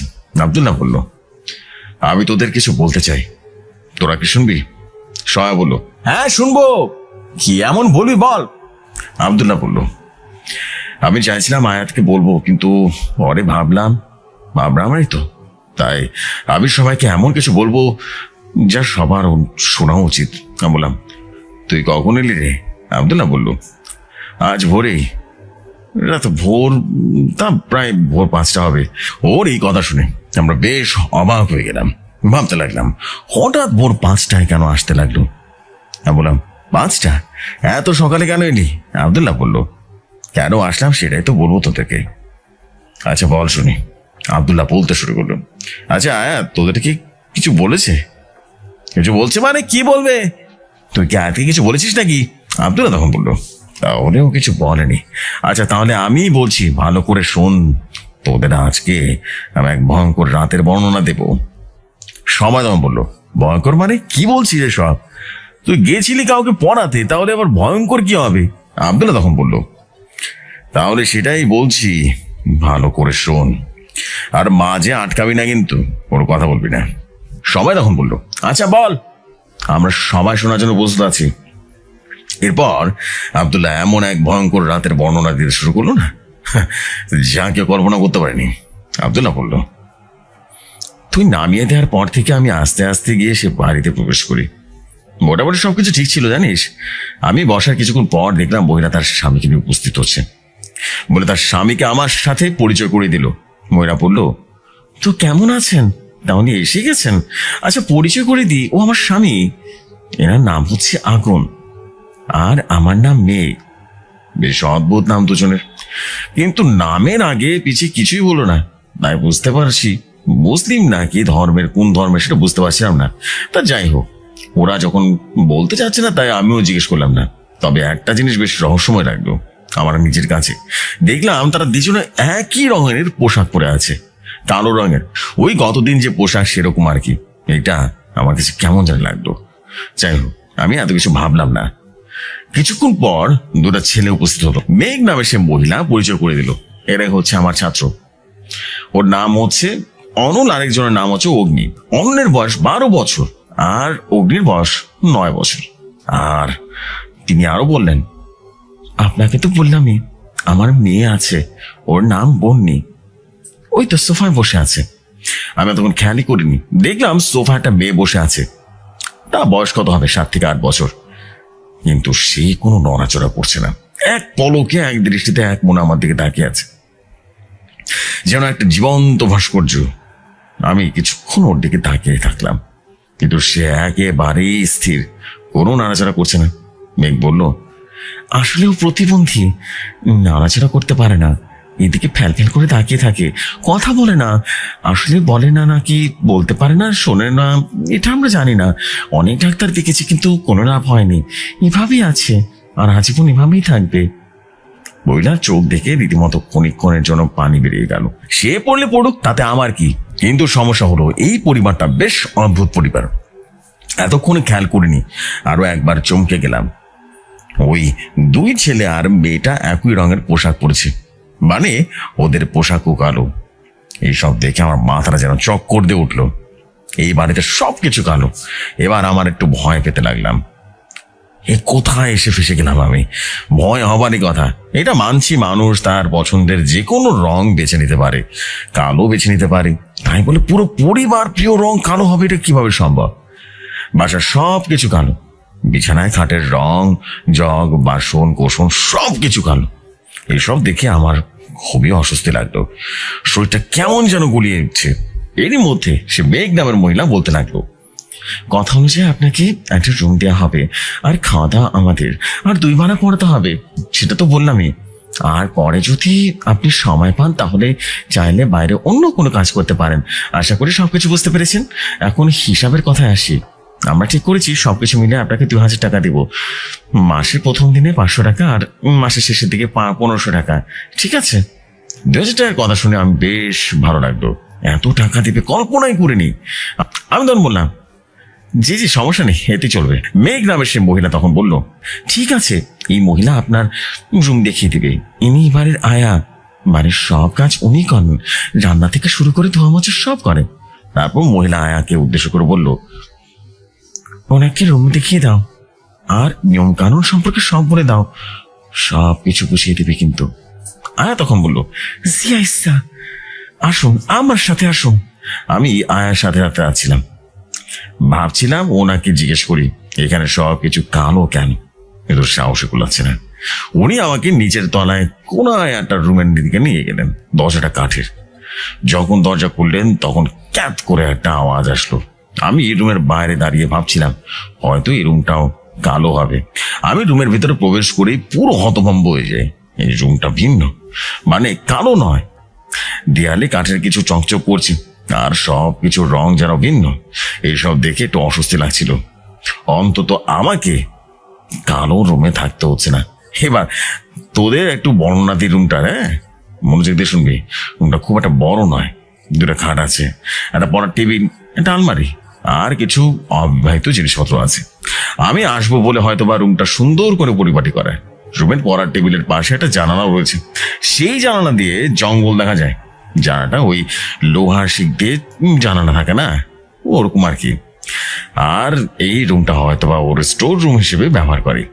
মহিলা চলে যাবার আগে কিছু সতর্কতা বাণী বা উপদেশ দিয়ে গেল আর বলল, শুনুন, এই বাড়ির নিচে বেসমেন্ট আছে আর বাড়ির দুই কোণায় দুটো বেসমেন্ট যাওয়ার সিঁড়ি আর আছে, আর কিন্তু দরজা নেই। ভুলেও দিকে যাবেন না। ওই জায়গায় অনেক অন্ধকার, ওখানে কেউ চায় না, তাই আপনাকে নিষেধ করলাম। আমার বেশ অদ্ভুত লাগলো। বেসমেন্টে যেতে কেন নিষেধ করলো? লজ্জা সময়ের মাথায় জিজ্ঞেস করলাম, আচ্ছা কেন যাবো না আন্টি? বইনা তখন রাগি রাগি কণ্ঠে বললো, কেন যাবেন মানে? আপনার কাজ পড়ানো, ছেলে পড়ানো। বেসমেন্টে কেউ খেলাধুলা করো না, বুঝতে পেরেছেন? আর আমাকে একদম আন্টি বলবেন না। আমার নাম মিস ডেইজি। মিস ডেইজি বলে ডাকবেন। চাঁদ বাবা, বয়স্ক মহিলাকে নাকি আন্টি বলা যাবে না, এইটা কোনো কথা? মায়ের বয়সে একজন মহিলাকে নাকি নাম ধরে ডাকবো? আমি পারবো না, কখনো কোনো বয়স্ক মহিলাকে নাম ধরে ডাকিনি আমি। তাই সিদ্ধান্ত নিলাম বাড়ির আয়াকে ম্যাডাম বলে ডাকবো। বললাম, নাম ধরে তো রাখতে পারবো না, কারণ আমি কখনো মায়ের বয়সী মহিলাকে নাম ধরে ডাকিনি। ম্যাডাম বলে ডাকা যাবে? আচ্ছা, সমস্যা নেই। তাহলে এই কথাটা হলো, অনেক দূর থেকে এলেন, এখন একটু বিশ্রাম নিন। আমি খাবার দিলে ডাক দেবো, ডাকলে কিন্তু চলে আসবেন। আমি বললাম, আচ্ছা ঠিক আছে। মহিলা যাবার পর রুমটা ভালো করে পর্যবেক্ষণ করলাম। রুমের চারপাশে দেখলাম তেমন কোনো অদ্ভুত কিছু চোখে পড়েনি, কিন্তু আমার কেমন যেন মনের ভিতরে খটকা লাগছিল। খাটের তলে চোখ দিলাম, অমনি একটা ব্যাগ পেলাম। অনেকগুলো ব্যাগ, মনে হয় কেউ এখানে অনেকগুলো কিছু রেখে গেছে, ব্যাগ রেখে গেছে। ব্যাগ প্রায় অনেক বেশি ছিল। আমি একটা ব্যাগ খাটের থেকে টেনে উপরে উঠালাম। ভারী আছে, কিন্তু দুর্ভাগ্য ব্যাগের তালা দেয়া, কি আর করার, সেটা যথাস্থানে আবার রেখে দিলাম। পরে আবারও কোনো এক সময় খোলার চেষ্টা করব। আমি খাটের উপরে বসে রইলাম আর বাড়ির কথা চিন্তা করতে লাগলাম। এই প্রথম মা বাবা থেকে দূরে থাকছি। মা বাবার অনেক কথা মনে পড়ছিল, কিন্তু কি আর করার, কিছু তো একটা করে সংসার চালাতে হবে। মা বাবা আমাকে বারণ করেছিল, কিন্তু আমি শুনিনি। হয়তোবা শুনলেই ভালো হতো। খাওয়ার বাড়া হয়ে গেছে, আমার ডাকু পড়ে গেল। খাবার দেয়া হলো ওই ডাইনিং টেবিলে। আয়াত, তুই তো সেটা দেখেছিস তাই না? আমি আর দেরি না করে দ্রুত চলে গেলাম। যেহেতু প্রথম তাই জলদি চলে আসলাম আর কি। মনের মধ্যে অনেক সংকোচ কাজ করছিল তখন, কারণ এরা অপরিচিত মানুষের বাড়িতে রাতের খাবার খাবো, কেমন যেন লাগছিল, বুঝলি? মেঘ তখন বলল, আপনি তো কালকে বললেন মাছ মাংস খান না। আমি বললাম, জি খাই না, আসলে ডাক্তারের বারণ আছে, এটা কিছুদিনের জন্য। আমার পেটের সমস্যাটা কেটে গেলে আবার খেতে পারবো। মেঘ নামের সে মহিলা বলল, ঠিক আছে, তাই আপনার জন্য সবজি আর ফলমূল রেখেছি, আর আপনার জন্য আলাদা সাদা ভাত রেখেছি, কারণ আমরা যেই ভাত খাই সেটা আপনি খেতে পারবেন না। মনে মনে ভাবলাম, পারবো না কেন? কি আছে সেই ভাতে। তাই ওদের বাটিতে ওরা না বোঝে মতো আর চোখে তাকে রইল। আরে এগুলো এক ধরনের ভাত, ভাতের রং অনেক গাঢ় মেরুন। এদের ভাতের রং ভিন্ন কেন জিজ্ঞেস করার ইচ্ছা ছিল, কিন্তু জানি এরা বলবে না, তাই জিজ্ঞেস করলাম না। তারা দেখলাম তাদের বাম হাতের ওপরে রাখলো ভাতটা। হ্যাঁ, অনেকটা আমরা যখন শপথ করলে যেরকম হয় না, ঠিক ওরকম। তারপর কি সব ভাষা কি যেন বললো, কিছুই বুঝলাম না। আমি ক্যাবলার মতো তাদের দিকে তাকিয়ে রইলাম। তাদের সবার চোখ বন্ধ। তাদের কাজ শেষ হলে আমাকে অবাক করতে দেখলো এবং দেখে বলল, আসলে খাবার আগে আমরা প্রার্থনা করি, তাই করলাম আর কি, কিন্তু আপনাকে করতে হবে না, এটা আমাদের পরিবারের ঐতিহ্য। ভাই রে ভাই, আজব পরিবার! কি ভাষায় প্রার্থনা করলো সেটাও বুঝতে পারলাম না, আর কোন ধর্ম পালন করছে সেটাও জানি না। তা খাওয়া দাওয়া শুরু করেছে, আমিও করলাম, কিন্তু আমারগুলো সম্পূর্ণ আলাদা। তারা আমার জন্য আলাদা করে রান্না করেছে। কি সব খাচ্ছে চিনতে পারলাম না, অদ্ভুত লাগলো বুঝলি। আর কিছু কিছু টোস্ট দেখলাম, কিন্তু চিনলাম না। আমি জিজ্ঞেসও করিনি, শুধু একটা জিনিস লক্ষ্য করলাম, সেটা হচ্ছে মাংস। তবে আরেকটা বাটিতে ডালের মতো কিছু একটা দেখা যাচ্ছিল, কিন্তু রং খুব ভিন্ন ছিল, গাঢ় লাল। ডাল তো লাল হবেই, তাহলে এইটা আবার কি? তাহলে ভাবলাম অন্য কিছু হয়তো বা রান্না করেছে, বড় লোকের বড় লোক আর কি, বুঝিস না। আমার খাবারগুলো খেয়ে মনে হচ্ছিল যেন এগুলো দোকানের। আমার মনে হচ্ছিল এগুলো দোকান থেকে কিনে এনেছে আমার জন্য, কারণ দোকানের রান্না একটু আলাদা মজাই হয়, যেটা মুখে দিলেই বোঝা যায়। তবে আরেকটা জিনিস লক্ষ্য করলাম, এরা খাওয়ার সময় কেউ কারোর সাথে কথা বলে না, কথা মতো দূরে কেউ কারোর সাথে তাকায়নি। ব্যাপারটা আমার কাছে খুব অদ্ভুত লাগলো। যার যার জিনিস সে নিয়ে নিয়ে খাচ্ছে, এমনকি ছোট বাচ্চাগুলো নিজেদের জিনিস নিজেই খাচ্ছে। আর মনে মনে বললাম, আজব পরিবার, আজব কর্মকাণ্ড। হঠাৎ আমাকে চমকে দিয়ে মেঘা বলল, যে কিছু বললেন? আমি বললাম, না না তেমন কিছু না। আরে এরা মনের কথা বলতে পারে নাকি? আমার দিকে কিভাবে যেন অদ্ভুত দৃষ্টিতে তাকিয়ে আছে। সেই দৃষ্টিতে রাগ স্পষ্ট বুঝতে পারছিলাম, কিন্তু আমি মনে মনে যা বলছি সেটা শুনতে পেল নাকি সেটাই ভাবছি। জানি না কেন যে আজব পরিবারের পাল্লায় পড়লাম, তখন আমার কেমন যেন অস্বস্তি লাগছিল। যাই হোক, আমি কোনো রকমে খেয়ে দিয়ে রুমে এলাম। ওই আজব পরিবারের সামনে থাকতে ভালো লাগছে না, এবার নিজের রুমের দিকে যাওয়া যাক, এরপর আরাম করা যাবে। প্রথমে রুমের জানালাটা বন্ধ করলাম, ভালো করে বন্ধ করলাম, তারপর দরজা বন্ধ করলাম। তারপর তুই যে দোয়া পড়িস না, ওই দোয়া পড়ে নিজে শুয়েটা বন্ধ করে দিলাম। এখন আমার এই আজব পরিবারের সন্দেহ হচ্ছে, তাই আমি খাটে শুয়ে শুয়ে আয়তাল কুরসি পড়ছি। পড়তে পড়তে কখন যে ঘুমিয়ে পড়েছি টেরই পেলাম না। হঠাৎ মাঝরাতে কিসের শব্দে আমার ঘুম ভেঙে গেল। কিসের একটা অদ্ভুত ভাষার শব্দ যেন কানে আসছে, ভালো করে শুনতে পারছি না, আচ্ছা আচ্ছা শুনছি। কি ভাষা আর কিসের শব্দ সেটা আমি বুঝতে পারছি না। মনে হচ্ছিল অনেকে মিলে কিছু একটা পাঠ করছে, মানে 4 থেকে 5 জন মিলে কিছু একটা পাঠ করছে এমনটা মনে হচ্ছিল, কিন্তু সেই পাঠ বোঝার ক্ষমতা কিন্তু আমার নেই। চেয়েছিলাম রুমের বাইরে গিয়ে দেখবো, কিন্তু পারলাম না, ভয় করছে। অচেনা জায়গায় অচেনা মানুষ, অচেনা মানুষজন, যদি কোনো বিপদ হয় তাহলে তো হয়েই গেল। আমি আর বাইরে গেলাম না, খাট থেকে উঠে রুমের দরজা জানালা ভালো করে বন্ধ করে নিলাম। তারপর আয়তাল কুরসি পাঠ করে দোয়া পড়ে শরীরটা বন্ধ করে ঘুমানোর চেষ্টা করলাম। এইভাবে কিছুক্ষণ পর ঘুমিয়ে যায়। ঘুম যখন ভাঙলো তখন সকাল 8টা বাজে। আমি তাড়াতাড়ি করে হাত মুখ ধুয়ে টেবিলে যাই, দেখি ওরা সকালের নাস্তা করছে। আমাকে দেখি মেঘলা বলল, একটু দেরি হয়ে গেল মনে হয়। আচ্ছা সমস্যা নেই, প্রথম দিন একটু দেরি তো হবেই। আগামীকাল থেকে 7টার মধ্যে ঘুম থেকে ওঠার চেষ্টা করবেন, ঠিক আছে? আমি বললাম, আচ্ছা ঠিক আছে। আমি খেতে বসে গেলাম, দেখলাম খেতে দিল বড় লোকদের খাবার, মানে ডিম, কলা, পাউরুটি, জুস, এসব আর কি। সকালে নাস্তা দেখে মনে খুশ হয়ে গেল একেবারে।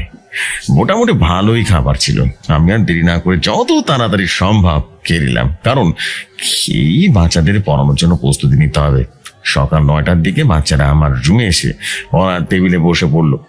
যথারীতি তাদের সাথে পরিচিত হলাম, যদিও তারা আগে থেকে আমার পরিচয় জানে, তাই বেশি কথা না বাড়িয়ে পড়ার টেবিলে বসে গেলাম। আমার মনের মধ্যে অনেক প্রশ্ন জাগলো, অনেক কৌতূহল জমা হলো। ভাবলাম বাচ্চাদের জিজ্ঞেস করলো হয়তো বা উত্তর পাওয়া যাবে। আমি বললাম, আচ্ছা বাচ্চারা, তোমাদের নামের আগে কি পিছে কিছু আছে, এই কিছু নেই? হ্যাঁ। বড় ভাই বলল, মানে স্যার বুঝতে পারলাম না। আমরা মানে হলো, যেমন আমার নাম মোহাম্মদ আব্দুল্লাহ, এখানে আমার নামের আগে কিন্তু মোহাম্মদ আব্দুল্লাহ আছে না, মোহাম্মদ আছে, তেমনই তোমাদের নামের আগে পরে কিছু নেই। বড় ভাই বলল, না স্যার, আমাদের নাম একটাই, আমার নাম অনর আর ও অগ্নি। আমি বললাম, তোমাদের আসল নাম কি?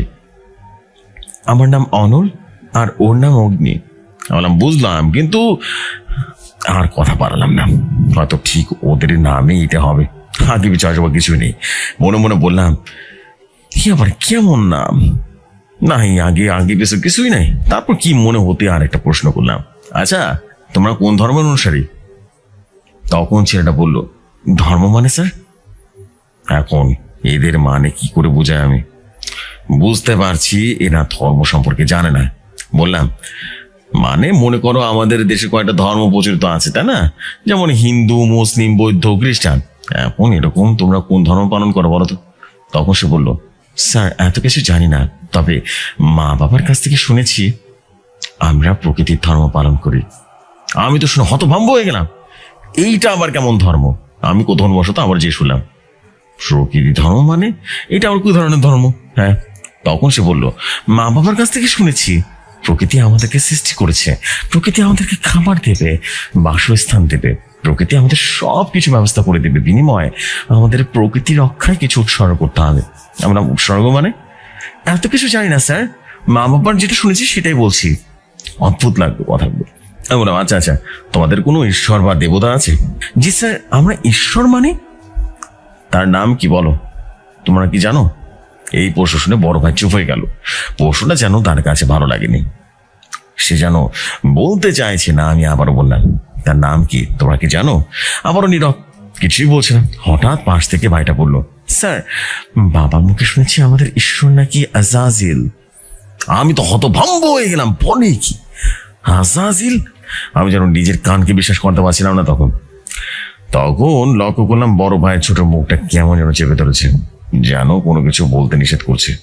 আমি নিজের কানকে কোনোভাবে যেন বিশ্বাস করতে পারছিলাম না। ওই ছেলেটা কি বললো, আজাজিল? আজাজিল তাহলে কিভাবে সম্ভব? এই শব্দটা শুনে আমার বুকের ভিতরে ভয় প্রবেশ করলো। মন বলছে, আব্দুল্লাহ তুই এখন এখান থেকে চলে যা, এখানে থাকলে ভয়াবহ বিপদ নিশ্চিত। মনের মধ্যে অশুভ আশঙ্কা হচ্ছে। আমি তার নিজের মধ্যেই ভয়কে সামলানোর চেষ্টা করলাম। বাচ্চা মানুষ তো, আমার সাথে মিথ্যা বলবে না। এই শব্দ যদি ওর মা বাবা ওর সামনে না বলে তাহলে ও জানবে কিভাবে? বলছে বলে তো জেনেছে, তাই না? এবার আমার সন্দেহটা আরো তীব্র হচ্ছে। আমি বাচ্চাদের উদ্দেশ্য করে বললাম, দেখো আমরা এখন যেসব কথা বলছি এগুলো তোমাদের মা বাবাকে বলার দরকার নেই, কেমন? এগুলো সাধারণ কথা, তেমন গুরুতর কোনো বিষয় না। একজন মানুষের একটা নাম থাকতেই পারে, সমস্যা নেই। আসলে আমাদের সেখানে একজনের একাধিক নাম আছে, তো তাই জিজ্ঞেস করলাম আর কি। ঠিক আছে বাচ্চারা, এইসব কথা বলবে না তোমরা, কেমন? তারা তখন বললো, আচ্ছা স্যার ঠিক আছে। তাও মনের মধ্যে একটা আশঙ্কা হচ্ছে, বাচ্চারা বলবে না বলেছে, যদি বলে দেয়। আমার ভয় হচ্ছে সে বইটাকে নিয়ে। বইটা বেশ অদ্ভুত, সে যদি সত্যি এসব করে থাকে তাহলে সে বুঝতে পারে আমি কিছুটা আজ করতে পেরেছি, তাহলে তো আমার বিপদ হয়ে যাবে। যাও, ওরা যদি সত্যি আজাজিলের উপাসক হয় তাহলে আমার বিপদ সন্নিকটে। তাই আমি ঠিক করেছি আমাকে এমন ভান করতে হবে যেন আমি কিছুই জানি না। বাচ্চাদের যথারীতি পড়াতে শুরু করলাম। মোটামুটি তারা পড়ালেখা ভালো, তবে ধর্মীয় জ্ঞান খুব কম। আমি সেদিকে মনোযোগ দিচ্ছি না। এরা অন্যের ধর্মের অনুসারী, বেশ নাক গলানে আমাকে আবার গুম করে ফেলতে পারে, ঝামেলা আছে। তাই এসব নাক গলাচ্ছি না, যেরকম আছে থাক না। এভাবেই দিন যাচ্ছিল। রাত যায় দিন যায়, কিরকম জানো ওরা ওদেরকে পড়াচ্ছে, ওরা ওদের মতো পড়ছে, ওরা আর বেশি কথা বলে না। এই বাচ্চাদের আবার একটা জিনিস লক্ষ্য করেছি, এরা ঘর থেকে বেরোয় না, কোথাও যায় না। ওদের শুধুমাত্র পড়ানোর একটা সময় দেখা যায়, আর সারাদিন দেখা যায় না, নীরব থাকে।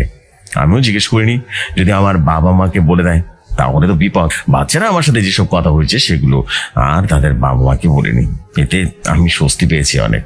অদ্ভুত আরো একটা বিষয় কি জানিস, ওদের বাবা মা কখনো একে অপরের সাথে আনতো না, আমার সামনে কখনো কথা বলেনি তাদের সম্পর্কে। আর খাবার টেবিলে ওরা কেন যেন কথা বলে না, বোবার মতো থাকে, নিজেরটা নিজে খায়, চিল্লাচিল্লি নেই। ওরা যেন একটা নীরব বাসার ভিতরে আছে, কেমন যেন মনে হচ্ছিল কখন এই বাসা থেকে মুক্তি পাবো। তাদের সমস্ত কাজকর্ম খুব অদ্ভুত লাগলো আর রহস্যময় লাগলো। এভাবে এরকম করতে করতে একটা মাস হয়ে গেল। ওরাও ওদের কথা অনুযায়ী আমাকে 1500 টাকা দিল। আমিও সেগুলো ডাকের মাধ্যমে বাড়িতে পাঠিয়ে দিলাম। আর আমি খুব একটা বের হতাম না, কারণ এই বাড়ির আশেপাশে কোনো বাড়ি নেই, চারপাশে জঙ্গল, আর লোকালয়ের কোথাও তো তুই তো জানিসই অনেক দূর। তাই বাড়িতে থাকতাম, নামাজ কালাম রুমের ভেতরেই পড়তাম। আমি আবার নামাজ বাদ দিতাম না, বুঝলি, বলো তো যেন কখন কি হয়ে যায়। এর মধ্যে আরেকটা ব্যাপার বলি, মানে এই পরিবারে আর কত যে অদ্ভুত দিক আছে আল্লাহ তাআলা জানে। এই দুজন স্বামী স্ত্রী আবার প্রতি বৃহস্পতিবার এবং শুক্রবার কোথায় যায় জানি না। তারা দুজনেই বৃহস্পতিবার রাত হলেই 12টার দিকে বেরোয় যায়। কোথায় যাচ্ছে আল্লাহ তাআলা জানে। এক রাতের কথা বলি, রাত তখন কথা হবে 10টা। আমি আমার রুমে বসে পরিবারের সাথে কথা বলছিলাম, গবেষণা করছিলাম বিষয় নিয়ে। সেদিন ছিল শুক্রবার, মানে মা বাবা কেউ বাসায় নেই। হঠাৎ কোথা থেকে যেন গোঙানির আওয়াজ করছে। আমি তাড়াতাড়ি রুম থেকে বের হলাম, ভালো করে শোনার চেষ্টা করছি আওয়াজটা কোথা থেকে আসছে। অনুধাবন করছি আওয়াজটার উপর থেকে আসছে। আমি আবারও কখনো উপরে যাইনি। বাসায় কেউ নেই বলতে আয়া আর বাচ্চারা আছে, কিন্তু তাদেরকেও দেখা যাচ্ছে না। এরা প্রয়োজনের সময় দেখা যায়, অন্য সময় জানি না দেখা যায় না কেন। এদিকে আমি আওয়াজটা লক্ষ্য করলাম, 2 তলার উঠতে আওয়াজটা যেন আরো তীব্র হয়ে গেল। 2 তলা উঠতে পারলাম, সেখানে একটা ঘর দেখতে পেলাম। আমি সেদিক দিয়ে এগিয়ে গেলাম, দরজাটা মোটামুটি ঠেলা দিয়ে খুললাম। ক্যাত করে একটা শব্দ হলো। আমি রুমের ভেতরে প্রবেশ করলাম, দেখলাম সেখানে বিছানার বন্যি মেয়েটা শুয়ে আছে, কিন্তু ওর দিকে তাকিয়ে অদ্ভুত কিছু লক্ষ্য করছিলাম। আমি এগিয়ে গেলাম ওর দিকে। আমি এখন খাটের পাশে দাঁড়িয়ে আছি। আসলে যে গোঙানির শব্দটা আসছে না, সেটা ওই করেছিল, কিন্তু কথা বলতে পারে না মেয়েটা। কখনো মুখ হতে আওয়াজও বের করতে দেখিনি, কিন্তু কি ওর মুখে অদ্ভুত কিছু লক্ষ্য করছি। ও এতক্ষণ অন্যদিকে ফিরেছিল, তাই ভালো করে মুখ দেখিনি। হঠাৎ আমার দিকে ঘুরে গেল। কি ভয়ঙ্কর দেখতে রে বাবা! ওর চোখ দুটো একেবারে কালো হয়ে গেছে, আর মুখটা যেন ফ্যাকাশ হয়ে গেছে। আমার দিকে ফিরে ভয়ঙ্কর কণ্ঠে বলল, মাস্টার মশাই, ভালোই ভালো বলছি এখান থেকে চলে যা। মনে রাখিস, 2 মাসের আগে যদি এখানে পারিস তাহলে তোর কপালে দুঃখ আছে। কি ভয়ঙ্কর বিভৎস কণ্ঠ! আওয়াজটা যেন গুহার ভেতর থেকে আসছে, কিন্তু স্বরটা খুব মোটা। কিন্তু ও কি বললো 2 মাসের আগে যেতে বললো, মানে বুঝলাম না। কিন্তু কেন, এটা আমাকে ভাবাচ্ছিল খুব। আর ও তো কথা বলতেই পারে না, ও তো প্রতিবন্ধী, তাহলে কথা বললো কেমনে? মনের মধ্যে প্রশ্ন যেন ঘুরপাক খাচ্ছে তো খাচ্ছে। কখনো ওকে কথা বলতে দেখিনি। এই পর্যন্ত দেখলাম ফ্যাল ফ্যাল করে তাকিয়ে আছে, আর ওর চোখ কিরকম যেন কালো হচ্ছে। আমি 2 পা পিছিয়ে গেলাম, তারপর আয়তাল কুরসি পরে বুকে ফু দিলাম। কি মনে হতেই আয়তাল কুরসি পরে মেয়েটার মুখে ফু দিলাম। ফু দিতে আর একটা অদ্ভুত কাণ্ড ঘটলো। দেখলাম মেয়েটা চোখ থেকে যেন আস্তে আস্তে ধোঁয়ার মতো কিছুটা বেরিয়ে যাচ্ছে। চোখ থেকে বেরোচ্ছে আস্তে আস্তে, চোখ থেকে ধোঁয়াটা যেন বেরিয়ে কুণ্ডলি পাকিয়ে তৈরি হলো। সেটি আস্তে আস্তে ভেসে ভেসে জানালা দিয়ে বেরিয়ে যায়। তারপর মেয়েটার চোখ আগের মতো হয়ে গেল। মেয়েটা আবার ঘুমিয়ে পড়লো। আমি পুরাই নিস্তব্ধ। কি ছিল এটা? আমি থমকে গেলাম। আমি আর সেখানে না দাঁড়িয়ে দৌড় দিয়ে আমার রুমে চলে আসলাম আর দরজাটা বন্ধ করে দিলাম। তারপর অজু করে আমি কয়েক রাকাত নফল নামাজও পড়ে নিলাম আর আল্লাহর কাছে দোয়া করছি যেন আমি আল্লাহর সামনে এই ভূতুর বাসা থেকে মুক্তি পেতে পারি। আমি আর কেন জানি না মনে হচ্ছিল আজকে আমার শেষ রাত। খুব ভয় করছে। আমি রাতে তাড়াতাড়ি নামাজ পড়ে নিলাম, কারণ যদি আজ আমার শেষ দিন হয় তাহলে তো তওবা করার সুযোগ পাবো না। ভয় ভয় দোয়া পড়তে লাগলাম। সকালে ঘুম ভাঙলো 7টার সময়। উঠে নিজেকে কয়েকবার থাপ্পড় দিলাম, বেঁচে আছি কিনা। হ্যাঁ ভাই, সত্যি বেঁচে আছি। আজকে মনে হলো নতুন জীবন পেয়েছি। আমি ভাবতেই পারিনি যে আমি বেঁচে যাবো।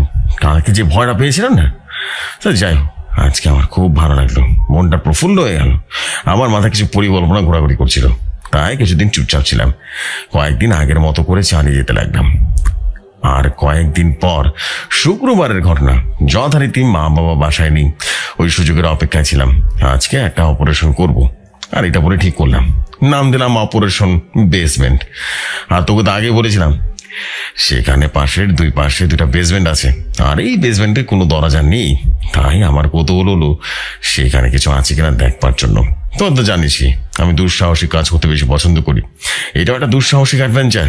সব সময়ের মতো সব কাজ শেষ করেছি, অপেক্ষা করছি বাড়ির বাকিরা ঘুমিয়ে পড়ার জন্য। রাত কটা বাজে তখন? 2টো। আশা করি সবাই ঘুমিয়ে গেছে। আমি খালি পায়ে আস্তে আস্তে রুম থেকে বের হলাম। ভাবছি কোনো বেসমেন্টের দিকে যাব। ঠিক করলাম আমার ডান পাশের বেসমেন্টের দিকে চলে যাব। তাই ডান পাশে যেতে লাগলাম। বেসমেন্টটা কেনার দিকে একটু নিচু নিচু করে গেলাম। নিচু সিঁড়ি আছে কিন্তু কোনো দরজা নেই, খুব অন্ধকার। একটা আলোর ব্যবস্থা থাকা দরকার ছিল। আমার কাছে টর্চও ছিল না, তাই আমি রান্নার দিকে দেয়াশলাইয়ের বাক্সটা দিলাম। আর সব কিছু প্রস্তুতি শেষ। প্রথমে দোয়া পরে শরীরটা বন্ধ করে অজু আমার করাই ছিল। আস্তে আস্তে পা টিপে টিপে নিজের ঘরের দিকে চলে গেলাম। ততক্ষণ পর্যন্ত দেশলাই জ্বালায়নি, ততক্ষণ পর্যন্ত উপরে দেখা যাচ্ছে। নিচে নামতে নামতে যখন পুরোপুরি অন্ধকার, তখন দেশলাই কাঠিটা জ্বালালাম। কাঠির আলোতে দেখলাম আরো কিছু পথ নিচে যেতে হবে। এদিকে আমি প্রতিনিয়ত দোয়া করছি। আমি নিচে চলে যাচ্ছি, কিন্তু তল তো আর খুঁজে পাচ্ছি না। আবার আর একটা কাঠি জ্বালালাম। আলোয় দেখলাম কিছু একটা পথ নিচে যেতে হবে। আর কাঠি না জ্বালিয়ে নিচের দিকে নামতে লাগলাম। নামতে নামতে এক সময় তল খুঁজে পেলাম। তল খুঁজে পেতে ভাবলাম কিছুটা ভিতরে গেলেই কাঠিটা জ্বালাবো। তাই আর দেরি না করে ভিতরে যেতে কিসের যেন একটা দেশলাইয়ের বাক্স পড়ে গেল। তাই নিচে বসে অন্ধকারে মেঝেতে হাতড়াতে বুঝতে পারলাম লম্বা একটা জিনিসের সাথে কিছু একটা বাড়ি যাচ্ছে। আমি দূরে ফিরে রীতিমতো আবারও বাক্সটা খুঁজতে লাগলাম। এক সময় পেয়েও গেলাম, অনেকটা দূরে ছিটকে পড়েছে। তারপর একটা কাঠি জ্বালালাম। কাঠির আলোয় যা দেখলাম না, আল্লাহ না করে কেমন দৃশ্য কেউ দেখুক। এতটুকু বলে আব্দুল্লাহ থেমে গেল। সবাই তখন বলতে লাগলো, আরে ভাই তাড়াতাড়ি বল না, এরপরে কি হলো বল না, কাউকে দেখতে মানা করেছিস নাকি, বল না তাড়াতাড়ি বল। আব্দুল একটা দীর্ঘশ্বাস ফেললো। হ্যাঁ, কিছুক্ষণ চুপচাপ থাকার পর আবার বলতে শুরু করলো, শোন তাহলে। কাঠির আলোয় স্পষ্ট দেখতে পেলাম মানুষের হাড় আর ফুলের স্তূপ। এইটা দেখে আমি ভীষণ শখ খেলাম। অনেকটা দূরে ছিটকে পড়লাম। আর আমি যেন লাঠিটা মনে করেছিলাম সেটা আসলে লাঠি নয়, এটা মানুষের পায়ের হাড় ছিল। আমার বুকে স্পষ্ট হালকা একটা চিৎকার বেড়ে বললো, হায় আল্লাহ। আমি মুখ চেপে ধরলাম, আর এখানে থাকা সম্ভব না। আর একটা কাঠি জ্বালিয়ে দিলাম এক দৌড়ে। খেলাম আবার একটা হোঁচট। আমার মাথায় অনেক গরম হয়ে আছে। আমার মধ্যে এখন উত্তেজনা কাজ করছিল। এই মুহূর্তে উত্তেজিত হলে হবে না, মাথা ঠান্ডা রেখে কাজ করতে হবে। তারপর স্থির হয়ে গেলাম, একটা লম্বা শ্বাস নিলাম। এবার আস্তে আস্তে সিঁড়ির দিকে যেতে লাগলাম। মুখ দিয়ে কোনো কিছু উচ্চারিত হচ্ছে না। দিশটার কাঠি একটা করে শেষ হচ্ছে, আরেকটা করে জ্বালাচ্ছি। কাঠির আলোয় আল্লাহর রহমতে আস্তে আস্তে উপরের দিকে উঠতে মোটামুটি সক্ষম হয়েছি। উপরে উঠতে প্রথমে দেশলাইয়ের বাক্সটা সঠিক স্থানে রেখে দিলাম। তারপর নিজের রুমে ফিরে দরজাটা বন্ধ করে দিলাম। রুমের অ্যাটাচ বাথরুম ছিল, বাথরুমে গিয়ে গোসল করে নিলাম। তারপর কয়েক রাকাত তাহাজ্জুদের নামাজ পড়ে শুয়ে পড়ে ভাবতে লাগলাম, এত মানুষের কঙ্কাল এলো কি করে, এতগুলো কঙ্কালের স্তূপ কেন, এতগুলো কঙ্কাল পেলোই বা কোথা থেকে। মাথায় যেন হাজার হাজার প্রশ্ন ঘোরাঘুরি করছিল। এসব ভাবতে ভাবতে কখন যে ঘুমিয়ে পড়েছিলাম বুঝতে পারিনি। সকালে ঘুম থেকে ওরা সন্দেহ যাতে না করে এই জন্য আগে সব কাজ করতে লাগলাম। এরা আমাকে সন্দেহ না করলেও আমার কিন্তু এদের উপর আর সন্দেহ বৃদ্ধি পেল। এই সন্দেহের অবসান হওয়া দরকার ছিল, তাই মাথায় আরেকটা পরিকল্পনা করে ফেলি। কিছুদিন সব আগের মতো চালিয়ে গেলাম, কিন্তু কিছুই করলাম না। আমি ঠিক করি আসল কাজ করব শুক্রবারের দিকে, যখন বাবা মা থাকে না। এভাবে দিন যেতে যেতে আজকে আরেকটা বৃহস্পতিবার এলো। আজকে যে পরিকল্পনাটা করেছি সেটা কেউ করতে চাইবে বলে মনে হয় না। এটার জন্য প্রচুর সাহস দরকার। আজকে আমি সিদ্ধান্ত নিলাম ওই মা বাবাকে অনুসরণ করব। দেখব এরা রাতের বেলা কি উদ্ধার করতে যায়। এরা বের করতে হবে রাত 12টায় কি হয়। তাই আমিও 12টা পর্যন্ত অপেক্ষা করতে লাগলাম। পরিকল্পনা করলাম ওরা যখন বের হবে তখন আমি জানালা দিয়ে বের হয়ে ওদের পিছু নিব। এই জন্যই জানালার শিক খুলে ফেলেছি, এগুলো সহজে খোলা যায়। ঘড়ি দেখতে লাগলাম কখন রাত 12টা বাজবে। আমি রুমের অন্ধকার দরজার ভিতরে কান পেতে দাঁড়িয়ে রইলাম। রাত 12টা বাজে তখন। এরা দুজন দরজার সামনে দাঁড়িয়ে আছে, তার মানে এরা বের হচ্ছে। বের হওয়ার আগে ওরা আয়াকে বলল, আচ্ছা আসি তাহলে, সবকিছু দেখে রেখো, এই বলে বেরিয়ে গেল। আমিও দ্রুত জানাল দিয়ে বেরিয়ে জানালাতে দরজাটা একেবারে আটকে দিলাম। জানালা বাড়ির পিছনে ছিল, তাই আমি সামনে যেতে যেতে ওরা প্রায় অনেকটা এগিয়ে এলো। আমি কিন্তু খালি পায়ে যাচ্ছিলাম। আর বের হওয়ার আগে আমি ব্যাগ গুছিয়ে নিয়েছিলাম। যদি কোনো অসঙ্গতি দেখতে পাই তাহলে পালিয়ে যাব। ব্যাগের মধ্যে জুতো ছিল। আমি অনেকটা দূর থেকে ওদেরকে অনুসরণ করছি। কিছু দূর যেতে দেখলাম সামনে একটা ট্রাক দাঁড়ানো। তার মানে এরা ট্রাকে উঠবে, আমাকেও ট্রাকে উঠতে হবে। তাই আমি আস্তে আস্তে দৌড়াচ্ছি।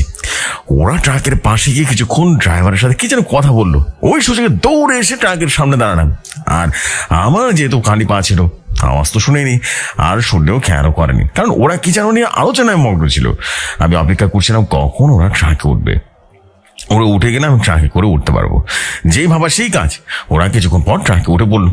আমিও তাড়াতাড়ি করে ট্রাকের পেছন দিয়ে নেমে উঠে বললাম। পেছনে অনেক বস্তা ছিল, সেখান থেকে একটা বস্তা নিয়ে নিজেকে আবৃত করে ফেললাম।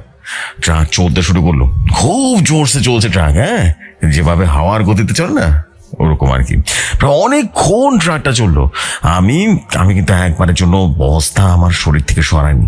আমি জানি ওরা কোথাও যাচ্ছে, আর কেনই বা যাচ্ছে সব কিছু ভাগ্যের উপরে ছেড়ে দিলাম। হঠাৎ করে কিছুক্ষণ পর ট্রামটা থেমে গেল। বুঝতে পারলাম এরা গন্তব্যে এসে পৌঁছে গেছে।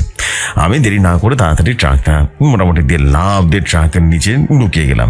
আমি নিচ থেকে দেখতে পাচ্ছিলাম তিনজন ট্রাক থেকে নামলো। আসলে ওদের পা দেখতে পাচ্ছিলাম আর কি।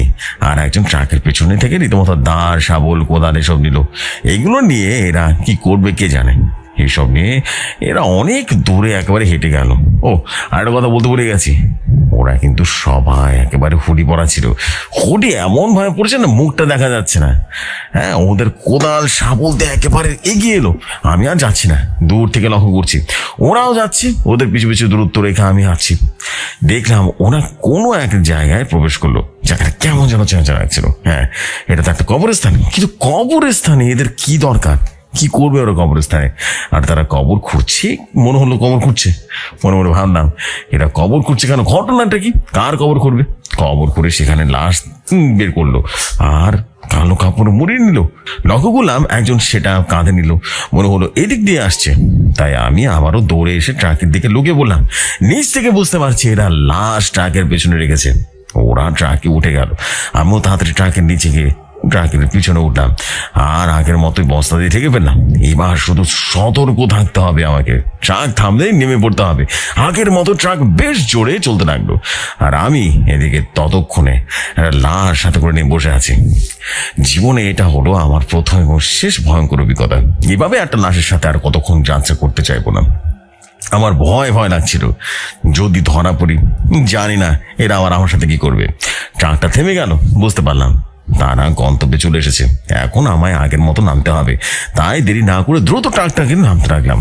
ওরা লাশটিকে নিয়ে বাড়ির ভেতরে চলে যাচ্ছে। ওরা বাড়িতে ঢুকতেই আমি যেন হতভম্ব হয়ে গেলাম।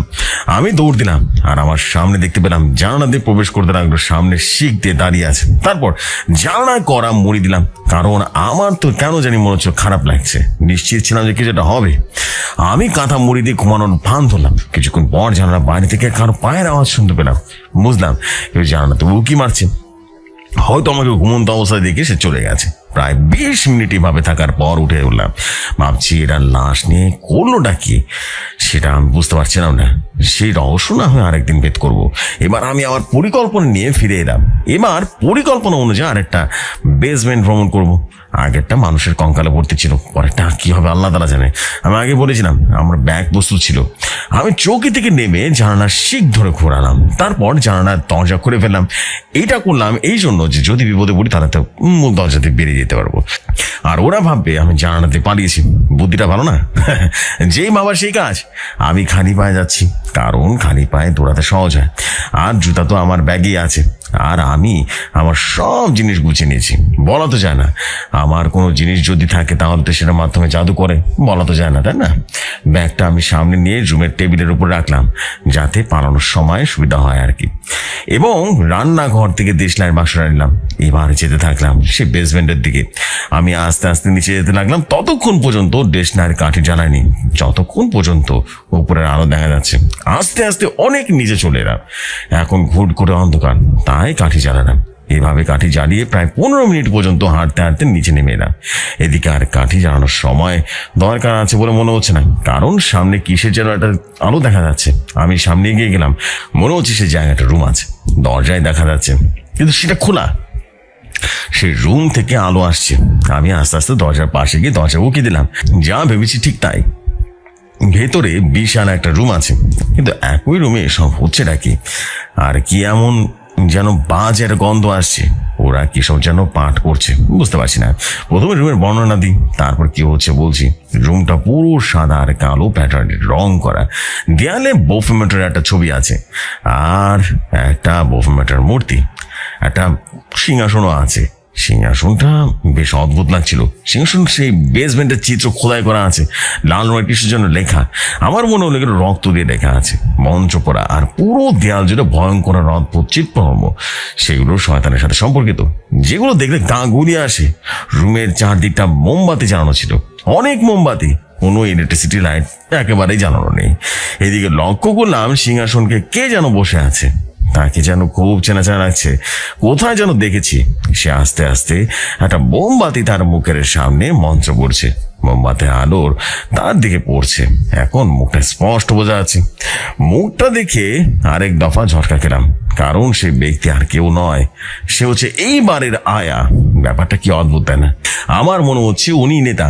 ওরা মোট কয়জন? 6 জন ছিল। 3 জনকে তো আমি আগে থেকে চিনি, কিন্তু বাকি 3 জনকে আমি চিনি না। ওদের মুখও দেখা যাচ্ছে না, কারণ সবাই হুড়ি পড়েছে। তবে হাত দেখা যাচ্ছে, হাত থেকে বুঝতে পারছি এরা সম্ভবত বিদেশি হবে, কারণ তাদের হাত অনেক ফর্সা ছিল। ওরা সেখানে কি করছে? মেঝেতে খুব বেশি বড় একটা পেন্টাগ্রাম ছিল। পেন্টাগ্রাম নিয়ে অনেক আগে থেকে ওরা গল্প, শয়তান সাধক গল্পের আলোচনা করেছিলাম, বুঝতে পারবেন। যাই হোক, আঁকা পেন্টাগ্রামের মাঝখানে 5 জন বসে আছে, আর মাঝখানে সদ্য কবর দেওয়া লাশটি শোয়ানো হয়েছে। লাশটি হাতে ওরা জামা কাপড় করে ফেলেছে। কি নৃশংস অবস্থা! কি যেন করবে এরা? তাই লাশের সাথে বেচারা মরেও শান্তি পাচ্ছে না। ওই মহিলাটি মানে নেতা, তিনি সে সিংহাসন হতে নামলো, আস্তে আস্তে লাশের কাছে গেল, তার বাম পাশের মধ্যমা আঙ্গুল ছুরি দিয়ে কাটলো। হয়তো রক্ত নেবে, আমি জানি না মৃত মানুষের রক্ত তাজা আছে কিনা সেটাও জানি না। মনে হয় 2-1 ফোঁটা পড়লেও পড়তে পারে। দেখলাম একটা বাটিতে যতটুকু রক্ত পড়ছে অতটুকু পানি মিশিয়ে দিয়ে এক চুমুকে গিলে ফেললো, তারপর বাড়িটা সবাইকে দিল। লক্ষ্য করলাম সবাই এক চুমুকে রক্ত পান করতে লাগলো। তারপর বেঁচে যাওয়া রক্ত মহিলাটিকে বেডফোর্মের মূর্তির নিচে রাখলো, আর কি সব মঞ্চ পড়ে আমরা যেরকম সিজদা দিই না, সেরকম সিজদা দিচ্ছে সে মূর্তিটাকে। তারপর সবাই ওরকম করলো। এরপর সে ব্যক্তির রক্ত মূর্তির গায়ে ঢেলে দিল। রক্তের রঙে মূর্তি লাল হয়ে গেছে। এই দৃশ্যটা খুব ভয়ঙ্কর ছিল, যে কেউ দেখে নির্ঘাত ভয় পাবে। সবাই পেন্টাগ্রামের 5 কোণে বসে মঞ্চ আওড়াতে লাগলো। এর মধ্যে নেতা মহিলাটির মানে আয়াকে কি জানি বললো। বাইরে হলে সে আয়াকে কিছুটা বলবে, বাইরে সবকিছু এদের অভিনয়। সবাই দেখছি মহিলাটাকে সম্মান দেখাচ্ছে। প্রভু প্রভু বলছে। মহিলাটা একটা লম্বা দা নিয়ে মঞ্চ পাঠ করা অবস্থায় সে লাশের গলা একটা কোপ দিয়ে গলাটা আলাদা করে ফেললো। লক্ষ্য করলাম ফিনকি দিয়ে কিছুটা রক্ত বেরিয়ে মহিলাটার পোশাকে লাগলো, আর রক্তটা তার মুখেও ছিটকে লাগলো। মহিলা আবারও সেই শয়তানের হাত দিয়ে ছেটে ছেটে খাচ্ছে। ওয়াক্থু, ওর একটা কল্লা নিয়ে রীতিমতো চলে গেল। বাকিরা দেখছি যে যার মতো করে লাশটি কাটছে। কেউ হাত কেটেছে, মাংস কাটছে, কেউ আবার হার্টের মাংস, কিংবা কলিজা, আবার কেউ বা ফুসফুস খাচ্ছে। যে যার মতো করে ইচ্ছা মতো খাচ্ছে। বলে রাখা ভালো, এরা কিন্তু সব কিছু কাঁচা খাচ্ছিল। এইসব দেখে আমার গা যেন গুড়িয়ে গেল, বমি আসতে যাচ্ছে, কিন্তু কোন রকমে হাত দিয়ে মুখটা চেপে ধরলাম। এদিকে এই মহিলাটা কাঠির উপরে বড় শিল দিয়ে বাড়ি মেরে মুখটা খুলিটা একেবারে ফাটাই দিল। কি বিভৎস সেই দৃশ্য, বোঝাতে পারবো না তোদেরকে। খুলিটা থেতলে গেছে এবং মাথার মধ্যে যাচ্ছিল না, সবকিছু বেরিয়ে গেল। মহিলাটি মাথার মগজ নিয়ে খাচ্ছে। ভাই রে ভাই, যা দৃশ্য না, সেটা ভয়াবহ ছিল। বমি পাচ্ছিল, তবুও সহ্য করে দেখছি। হঠাৎ করে শব্দ শুনে আমার জ্ঞান ভাঙলো। কেউ একজন বলে উঠলো, wait, it feels someone here. কেউ একজন ইংরেজিতে বললো, তার মানে ওদের লক্ষ্য কেউ একজন টের পেয়ে গেছে। একজন বললো, are you sure? 100%. I think something is very wrong here. I feel someone's noticing our work. I think he's here now. Check now. তারপর চিৎকার করে বললো, Who is here now? Come here! Surrender now! আমি দৌড় দেওয়ার প্রস্তুতি নিচ্ছি। আরেকজন বললো, I see. আমি আর অপেক্ষা করতে পারলাম না। আমার পা খানিকক্ষণ সামান্য বাইরে ছিল, যেটা ওরা সহজে দেখতে পারতো, কিন্তু ওরা খেয়াল করেনি। আমি যেই না সেই জায়গা থেকে পা সরালাম, অমনি একটা ধারালো ছুরি এসে সেই জায়গায় গেঁথে গেল। তার মানে ওরা আমার পা দেখেছে। আজ আর রক্ষা নেই। বুলশিট, ওয়েট বেবি, আমি কামিং। আমি আর কিছু না ভেবে একটা দৌড় দিলাম। তোরা তো জানিসই, দৌড়ে আমার সাথে কেউ কখনো হারাতে পারেনি। আমি বড় বড় পদক্ষেপে সেই সিঁড়িগুলো দৌড়ে উঠতে থাকলাম, আল্লাহকে স্মরণ করতে লাগলাম। আল্লাহকে এটা বলছিলাম এই যাত্রায় যেন কোনোভাবে বাঁচিয়ে দেয়। অনেক হোঁচট খেয়েছি, কিন্তু হার মানলে চলবে না। ভাইরে ভাই, এত জোরে দৌড়াচ্ছিলাম না, কিছুক্ষণের মধ্যেই যেন উঠে গেলাম। উঠে ডাইনিং টেবিল থেকে উঠে একেবারে ব্যাগ নিয়ে দরজা খুলে বললাম, আবার সেটা আগের মতোই লাগিয়ে দিল। এক দৌড়ে হয়ে গেল সেটা। এবং তোদের তো আগেই বলেছিলাম আমি রুমের দরজা জানালা ইচ্ছা করে খুলে রেখেছি, যাতে ওরা ভাবে আমি জানালা দিয়ে পালিয়ে গেছি। ভাইরে ভাই, এটা তোর কোনো সাধারণ দৌড় না, কোনো প্রতিযোগিতা না, এটা এমন মরণের দৌড়। আমার পা যেহেতু খালি ছিল, তাই দরজাটা দ্রুত নিঃশ্বাস হচ্ছিল, আর জীবনের যত শক্তি আছে সব কিছু প্রয়োগ করছিলাম আমি। তোদের আমি বোঝাতে পারবো না আমি কিভাবে দৌড়াচ্ছিলাম। কিছুতেই যেন পেছন থেকে ট্রাকের আওয়াজগুলো শুনলাম, তার মানে ওরা এসে গেছে। আমি খুঁজতে পেরিয়েছি। আমি আর দেরি না করে জঙ্গলের কিছুটা গভীরে একটা আম গাছের উপরে পড়লাম, কারণ এখন যদি দৌড়ে না যায় তাহলে আমার মৃত্যু নিশ্চিত। আমি অপেক্ষা করছি ট্রাক আসার জন্য। ট্রাক আসলো আর অতিক্রম করে গেল, তবে ট্রাকের মধ্যে থেকে কিছু অস্পষ্ট কিছু লক্ষ্য করলাম, অনেকটা এরকম। ও বুঝলো কি করে? তোমরা এতদিন কি করেছো? একটা মানুষের প্রতি নজর রাখতে পারো না? অপেক্ষা করো, বসে বলছি, তোমাদের খবর আছে। ট্রাক অতিক্রম করার সময় এতগুলো কিছু শুনলাম। ট্রাক যাওয়ার শেষ, আমি এবার জঙ্গল দিয়ে দৌড়াচ্ছি, খুব জোরে দৌড়াচ্ছি। এইভাবে প্রায় 30 মিনিট দৌড়ানোর পর লোকালয়ের সেই রাস্তায় পৌঁছে গেলাম। আমি দূর থেকে দেখছি ওরা ট্রাকটা দাঁড় করে রেখেছে। ট্রাকের আগের মতোই 3 জন ছিল, তারা সবাই এদিক সেদিক খোঁজাখুঁজি করছে। আমি অনেকটা দূরে জঙ্গলের ভেতরে একটা গাছের উপরে উঠিয়ে মোটামুটি পর্যবেক্ষণ করছি। ওরা সেখান থেকে কথা বলছে আর করছে। ওদের কথা বলছিল অনেকটা এইরকম। আমার মনে হয় এখনো ওরা পেছনে যায়নি, হয়তোবা জঙ্গলের পেছন দিক দিয়ে আছে, কারণ অত জানালা দিয়ে পালিয়েছে। হ্যাঁ, সেটাও হতে পারে। আর ওটা তো বোকা নয়, শিক্ষিত ছেলে, ও অবশ্যই বুঝবে আমরা তাকে খুঁজতে বেরিয়েছি। তাহলে চলো ওদের খুঁজি, এখানে বেশিক্ষণ থাকা ঠিক হবে না। ওই দেখো না, ওই বুড়োটা এখনো শুয়ে আছে, তার মানে এখন এখানে আসেনি। তাড়াতাড়ি ফিরে চলো, হয়তো মাঝরাতে ওকে পেয়ে যাবো। চলো, এখানে আর এক মুহূর্ত থাকা যাবে না, কেউ দেখলে সমস্যা হবে। তারপর ওরা আর কোনো কথা না বলে 3 জন ট্রাকে উঠে পড়লো। রাত তখন প্রায় 1:30 বাজে। আমি ওরা যাওয়ার পর আরো 10 মিনিট অপেক্ষা করলাম। তারপর গাছ থেকে নেমে দৌড়ে চাচার ভ্যানের দিকে চলে গেলাম। ভ্যানের সামনে গিয়ে চাচার ঘুম ভাঙলাম, বললাম, চাচা, ও চাচা। চাচা তখন বললো, আরে রাইতের বেলা আবার কন ডাকে রে, কন আপনি? আরে চাচা, কিছুদিন আগেও আপনার ভ্যানে করে রাস্তা দিয়ে গেছিলাম, মনে নেই? হ্যাঁ, মনে আছে। আপনি এত রাইতে? চাচা, বেশি কথা বলার সময় নাই ভাই, তাড়াতাড়ি চলেন। আমি মনে হয় বুঝতে পারছি। আর আচ্ছা, ওঠেন, আমি তাড়াতাড়ি চলে যেতেছি, চলেন। যাইতে শুনবো না আপনার কি সমস্যা হয়েছে। তারপর চাচা ভ্যান চালাতে শুরু করলো। এদিকে ভয় তো আমার হাত পা একেবারে ঠান্ডা হয়ে গেছে। আমি দোয়া পড়তে লাগলাম। চাচা বললেন, কি হয়েছে আপনার, বলেন তো। হ্যাঁ, আমি বললাম, চাচা, অন্য পথ দিয়ে যাওয়া যায় না? যাইবো, সমস্যা নাই। আচ্ছা, ওই গ্রামের পথ দিয়ে নিয়ে যেতেছি, সমস্যা নাই। আপনি কেন এত রাতে আইসেন আমার এখন বলেন তো ঘটনাটা কি? তারপর চাচা গ্রামের পথ দিয়ে যাওয়া শুরু করলো, আর আমি এদিকে চাচার প্রথম থেকে শেষ পর্যন্ত সবকিছু খুলে বললাম। এইসব শুনে চাচা তো হতভম্ব হয়ে গেল আর বললো, তাহলে এই ব্যাপার। কথা বলতে বলতে খেয়াল করলাম বাড়ির কাছে চলে এসেছি। আসলে আজকে চাচাকে খুব দ্রুত চালিয়েছিল। আমি বললাম, চাচা, আজকে আপনি খুব বড় একটা উপকার করলেন, আমার জীবন বাঁচিয়েছেন, এই জন্য আমি আপনার কাছে চিরঋণী থাকবো। কিন্তু এই মুহূর্তে আমার কাছে কোনো টাকা নেই, আপনি কি সকালের দিকে আসতে পারবেন? চাচা বলেন, ভাইজান গো, সবকিছু টাকা দিয়ে মাপুন যায় না। আমি যে আপনার একটা উপকার করলাম, এইটা আমার কাছে অনেক কিছু। আমি টাকার বিনিময়ে উপকার করতে চাই না, বুঝতে পারছেন? টাকা লাগবো না। আমি যে আপনার উপকার করতে পারছি, এটাই আমার পুরস্কার। অন্তত আল্লাহর কাছে এটা কইতে পারুন আমি একজনের জীবন বাঁচাইছি। আচ্ছা, আমি আসি, তাই নেই, সাবধানে থাকেন, কেমন? এই বলে চাচা চলে গেল। এরপর এখন আমি তোদের সামনে, বুঝতে পেরেছিস? পুরো ঘটনাটা শুনে আমরা সবাই নিস্তব্ধ হয়ে গেলাম। আমাদের মুখে কিছু বলার ভাষা নেই। একটা ঝড়ের মোকাবেলা করে আব্দুল্লাহ বেঁচে ফিরেছে। আমাদের মাঝে কিছুক্ষণ নীরবতা বিরাজ করলো। নীরবতা ভেঙে আমি বললাম, এভাবে কিভাবে হবে? চল আমরা থানায় যাই। ওই শয়তানের পূজারি ওদের সাহায্যে লোক ঠিক করা আছে, বলা তো জানে কোন ক্ষতি করে দেয়। আমরা সবাই সিদ্ধান্ত নিলাম থানায় যাব। থানায় গিয়ে মামলা করার কথা বললাম ওসি স্যারকে, কিন্তু উনি বিশ্বাসই করতে চাইলেন না। ওনার কথা একটাই, মামলা পরে নেবেন, আগে দেখবেন। আর বিশ্বাস না করারই কথা, কারণ তখনকার সময় কি এগুলো কেউ বিশ্বাস করে? অগত্যা তাকে নিয়ে চললাম সে বাড়ির উদ্দেশ্যে। সবাই জিপে করে উঠলাম, দুটো জিপ নিতে হলো। জিপ নিয়ে জঙ্গলের ভিতরে সে অভিশপ্ত রাস্তা দিয়ে প্রবেশ করলাম। তখন গ্রামের লোকজনরা রীতিমতো ভিড় করছে কি হয়েছে সেটা দেখবার জন্য, কারণ ওই রাস্তা দিয়ে কখনো কোনো পুলিশ গাড়ি, কোনো সাধারণ ট্যাক্সিও যায়নি। গ্রামবাসীর পিছু নিয়েছে। কিছুক্ষণের মধ্যেই ভুতুরে বাড়িতে পৌঁছেও গেলাম।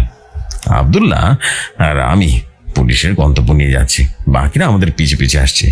আব্দুল্লাহ প্রথমে নিয়ে গেল যে বেসমেন্ট খুনের স্তূপ ছিল না, ওখানে। আমি দেখলাম এই প্রথম আমি এতগুলো মানুষের খুলি হাড় একত্রে দেখেছি। কি বিভৎস ব্যাপার!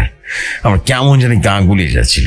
পুলিশ অবস্থা বেগতিক দেখে ওয়াকি টকির মাধ্যমে আরো ফোর্স পাঠানোর কথা বললো, আর আমাদের সাথে থাকা বাকি পুলিশদের বললো পুরো বাড়িটা ঘিরে ফেলতে।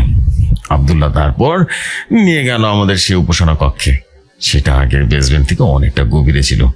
দরজায় তালা, তার মানে এরা বুঝতে পেরেছে কেউ আসবে, তাই তালা মেরে গেছে।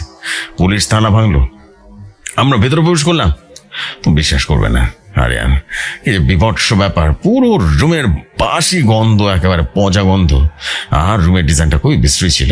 আব্দুল্লাহ যেরকম বলেছিল না, ঠিক সেরকম। রুমে পুরো দেয়াল জুড়ে বিভৎস এক চিত্রকর্ম। সেগুলো বর্ণনা আমি দিতে চাই না, তবে সিংহাসনটা খুব অদ্ভুত ছিল। এবং আব্দুল্লাহ যেটা বললো, সিংহাসনের বেসমেন্ট চিত্র খোদাই করা। শুধু সেটা, আরো অনেক কিছু খোদাই করা, মঞ্চ খোদাই করা। এবং সিংহাসন যেভাবে হাতে রাখে সেটাকে বললাম আর কি, জানি না সম্ভব হলো নাকি। এবং ডান পাশে একটা পুরুষের খুঁড়ি আর বাম পাশে একটা নারীর খুঁড়ি। খুঁড়িটা তো চেনা যায় না, সেখানে তারা খুঁড়ি দুইটা এমন ভাবে সাজিয়েছে দেখে বলছে পুরুষ আর নারী খুঁড়ি। এদিকে পুলিশ বাকি ফোর্স তো চলে এসেছে। এবার পুলিশ মাইকিং করলো, আমরা পুরো বাড়ি ঘিরে ফেলেছি, কেউ পালানোর চেষ্টা করবেন না, জলদি আত্মসমর্পণ করুন। কিন্তু ওদের কোনো বার্তা নেই, নির্ঘাত পালিয়েছে। এদিকে পুলিশ এসে পুরো রুম তন্ন করে কিছু উদ্ধার করলো। সে রুম থেকে গুপ্ত কক্ষ বের করেছে, আর সেখান থেকে মানুষের ছিন্ন ভিন্ন লাশ পায়, যেটা সত্যি খুবই বিভৎস ছিল। লাশগুলো এরকম যে হাত পা শরীর থেকে বিচ্ছিন্ন, আর দেহে কাটাকুটির অভাব নেই, মাথা একেবারে নেই বললেই চলে। দেহ থেকে মাথা, কলিজা, শরীর সবকিছু উধার। অন্য আর একটা গোপন কক্ষ হতে মাথা উদ্ধার করা হয়েছে। প্রত্যেকটা মাথাতে দাঁড়ানো, চোখ নেই, ঘিলু আর মগজ নেই, জিভটা নেই, সবকিছু একেবারে উধাও। এতগুলো বিভৎস দৃশ্য দেখে আমি নিতে পারলাম না।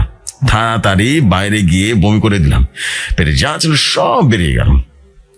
শরীর অস্বস্তি লাগতেছিল, খুব অস্বস্তি লাগতেছিল, পারতেছিলাম না নিতে। কেমন যেন ঝরঝর লাগতেছিল। এখানে আর থাকতে ইচ্ছা করলো না। খেয়াল করলাম বাকিদের একই অবস্থা। এদিকে কোথা থেকে যেন সাংবাদিকরা এসে হাজির হয়েছে। সবাই ছবি তোলা নিয়ে রীতিমতো ব্যস্ত। অনেক টিভি চ্যানেল এসেছে প্রতিবেদন বানানোর জন্য। আমরা এসবে যেতে যাচ্ছি না, তাই আমাদের ইন্টারভিউ দিতে হলো না এবং আমরা এক মাসে চলে গেলাম। এদিকে পুলিশ, সাংবাদিক সমস্ত প্রশ্নের উত্তর দিয়ে আমরা সেদিকে কান বাড়ালাম না, গাড়িতে উঠে পড়লাম। এদিকে পুলিশ সেই সমস্ত লাশগুলো, কঙ্কালগুলো হাতে পেয়ে সবগুলো একত্রিত করছে। অবশ্য একত্র খুব একটা বেশি লাভ হলো না। কার হাত, কার পা, কার শরীর সাজিয়ে রেখেছে কেউ তো বলতে পারে না। কোন রকম সাজানো আর কি। প্রায় 3 ঘন্টা অক্লান্ত পরিশ্রমে পুলিশ কোন রকমে সাজাতে পেরেছে প্রায় 21টা কঙ্কাল, আর এদিকে প্রায় 27টা লাশ সাজিয়ে ক্রমান্বয়ে রেখেছে। পুলিশ বলছে এসবের ডিএনএ করলে বোঝা যাবে এরা কারা। তাই পুলিশ সেখান থেকে ডিএনএ স্যাম্পল দিল। আর সে সময় বাংলাদেশের ডিএনএ হতো না, ডিএনএ বাইরে থেকে করিয়ে আনতে হতো। এক কথায় বলতে গেলে যে স্যাম্পলগুলো সংগ্রহ করা হলো সেগুলো আমেরিকায় পাঠানো হবে আর কি। যেহেতু তখনকার সময় আমেরিকার পাঠানোর বেশ সময় সাপেক্ষ আর ব্যয়বহুল ছিল ব্যাপারটা। এদিকে এই ঘটনা সারা দেশে রীতিমতো তোলপাড় সৃষ্টি হয়ে গেল। সরকারের তরফ থেকে পুলিশের উপরে চাপ আসছে, আর পুলিশরা এই বছর সবকিছু মিসিং রিপোর্ট যত এসেছে না, পরিবারের উপরে ডিএনএ স্যাম্পল সংগ্রহ করে যাতে লাশের সাথে ওদের ডিএনএ আমেরিকা পাঠাবে, তারপর বোঝা যাবে লাশ কোনটা কার। আমরা আর পুলিশ ঝামেলা গেলাম না, সেটা এখন সরকার সামলাচ্ছে। আমরা যে যার মতো করে বাড়িতে চলে আসলাম। এইদিকে শুনলাম গ্রামবাসী নাকি শয়তানি বাড়ির আগুন ধরে জ্বালিয়ে দিয়েছে, সবকিছু নাকি পুড়েছে আর গা। অবশ্য ভালোই হলো, বাড়িতে এসে প্রায় 1 সপ্তাহ জ্বর ছিল, কারণ বাড়িতে আসার পর আমি খুব ভয় পেয়েছিলাম। চোখে খুব বিভৎস দৃশ্যগুলো বারবার ভাসছিল, চোখ বন্ধ করলে ওসব শুধু ভেসে উঠতেছিল। 1 সপ্তাহ পর আমার উপরে কি যে গেছে বলে বোঝাতে পারবো না। আর বাকিদের একই অবস্থা, কারণ এরা তো আগে এসব দেখেনি, প্রথমে যে এত বড় ঝটকা যাবে কে জানতো। অনেকদিন পর খোঁজ খবর করার পর দেখি লাশগুলো সবগুলো নাকি গণকবর দিয়ে দাফন করা হয়ে গেছে, কারণ শরীরের অঙ্গ আর পুরোটায় সে চিহ্ন থাকার কথা না। আর এদিকে ওদের উপাসকদের অন্য তথ্য খুঁজে পাওয়া যাচ্ছে না। পরে গোপন সূত্রে জানা যায় যে সেদিন রাতে যে রাতে আব্দুল্লাহ পালিয়েছিল না, সেই রাতে নাকি একটা পরিবার গভীর রাতে ভারতের উদ্দেশ্যে যাত্রা করে। পরে তারা ভারতে থেকে আমেরিকাতে চলে যায়। পুলিশ ধারণা করছে ওরা শয়তানের পরিবার, কোনো অপরাধী ধরা পড়েনি, কেসটা অমীমাংসিত থেকে গেল। এতটুকু বলে আয়াত হুজুর থামলো, একটা দীর্ঘশ্বাস ছাড়লো। সৌরভ উত্তেজিত হয়ে বলল, হুজুর কি ঘটনা শোনালেন? সত্যি বলতেছি, আমার জীবনে শোনা সবচেয়ে সেরা ঘটনা এটা। সত্যি হোক বা মিথ্যা হোক, থ্রিলার সাসপেন্স কিন্তু ভরপুর ছিল। এর আগে আপনি তো কণা সাজিদাদের ঘটনা শোনালেন, সেটা আজকের ঘটনার থেকে অন্যরকম। এই দুটা আমার জীবনে শোনা অভিজ্ঞতা, সেরা অভিজ্ঞতা। সত্যি বলতেছে হুজুর, এক মুহূর্তের জন্য বিরক্ত হয়নি, একবারও বিরক্ত হয়নি। শুধু চোখে চোখে ভাসতেছিল সেই দৃশ্যগুলো। এক কথা অসাধারণ হুজুর, এইটা নিয়ে তো সিনেমা হলো মন্দ হয় না। কি বলিস? আমি বললাম, আরে অনেক হয়েছে, এবার থাম। সৌরভ, আয়াত হুজুর বললো, তোমরা একটু বসো, একটা জিনিস নিয়ে আসছি। এই বলে আয়াত হুজুর ভেতরে চলে গেলেন। তিনি ভেতর থেকে এসে টেবিলের সামনে কিছু রাখলেন। ভালো করে দেখলাম ওগুলো খবরের কাগজ আর কিছু ছবি। আয়াত হুজুর বলল, এগুলো হচ্ছে ওই সময়ের পত্রিকা। দেখো দেখো, এখানে ছবি সব তথ্য আছে, ভালো করে পড়ো। মনে মনে বললাম, তাহলে এই ব্যাপার। আয়াত হুজুর কখনো কাঁচা কাজ করেন না, তিনি সবসময় যথেষ্ট প্রমাণ হাতে রাখেন। আমি সৌরভের থেকে তাকে বললাম, দেখ ভাই, ভালো করে দেখানে, বিশ্বাস তো করিস না। আয়াত হুজুরকে আর বলবি, হ্যাঁ বলবি যে গল্প বলে।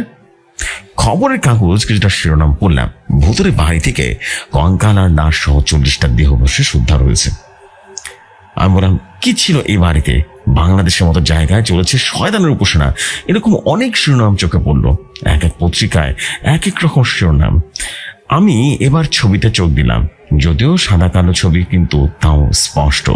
আয়াত হুজুর বললেন, ছবিগুলো কিন্তু অনেক অনেক কষ্টে সংগ্রহ করেছি, সহজে দিতে চাচ্ছিল না কেউ।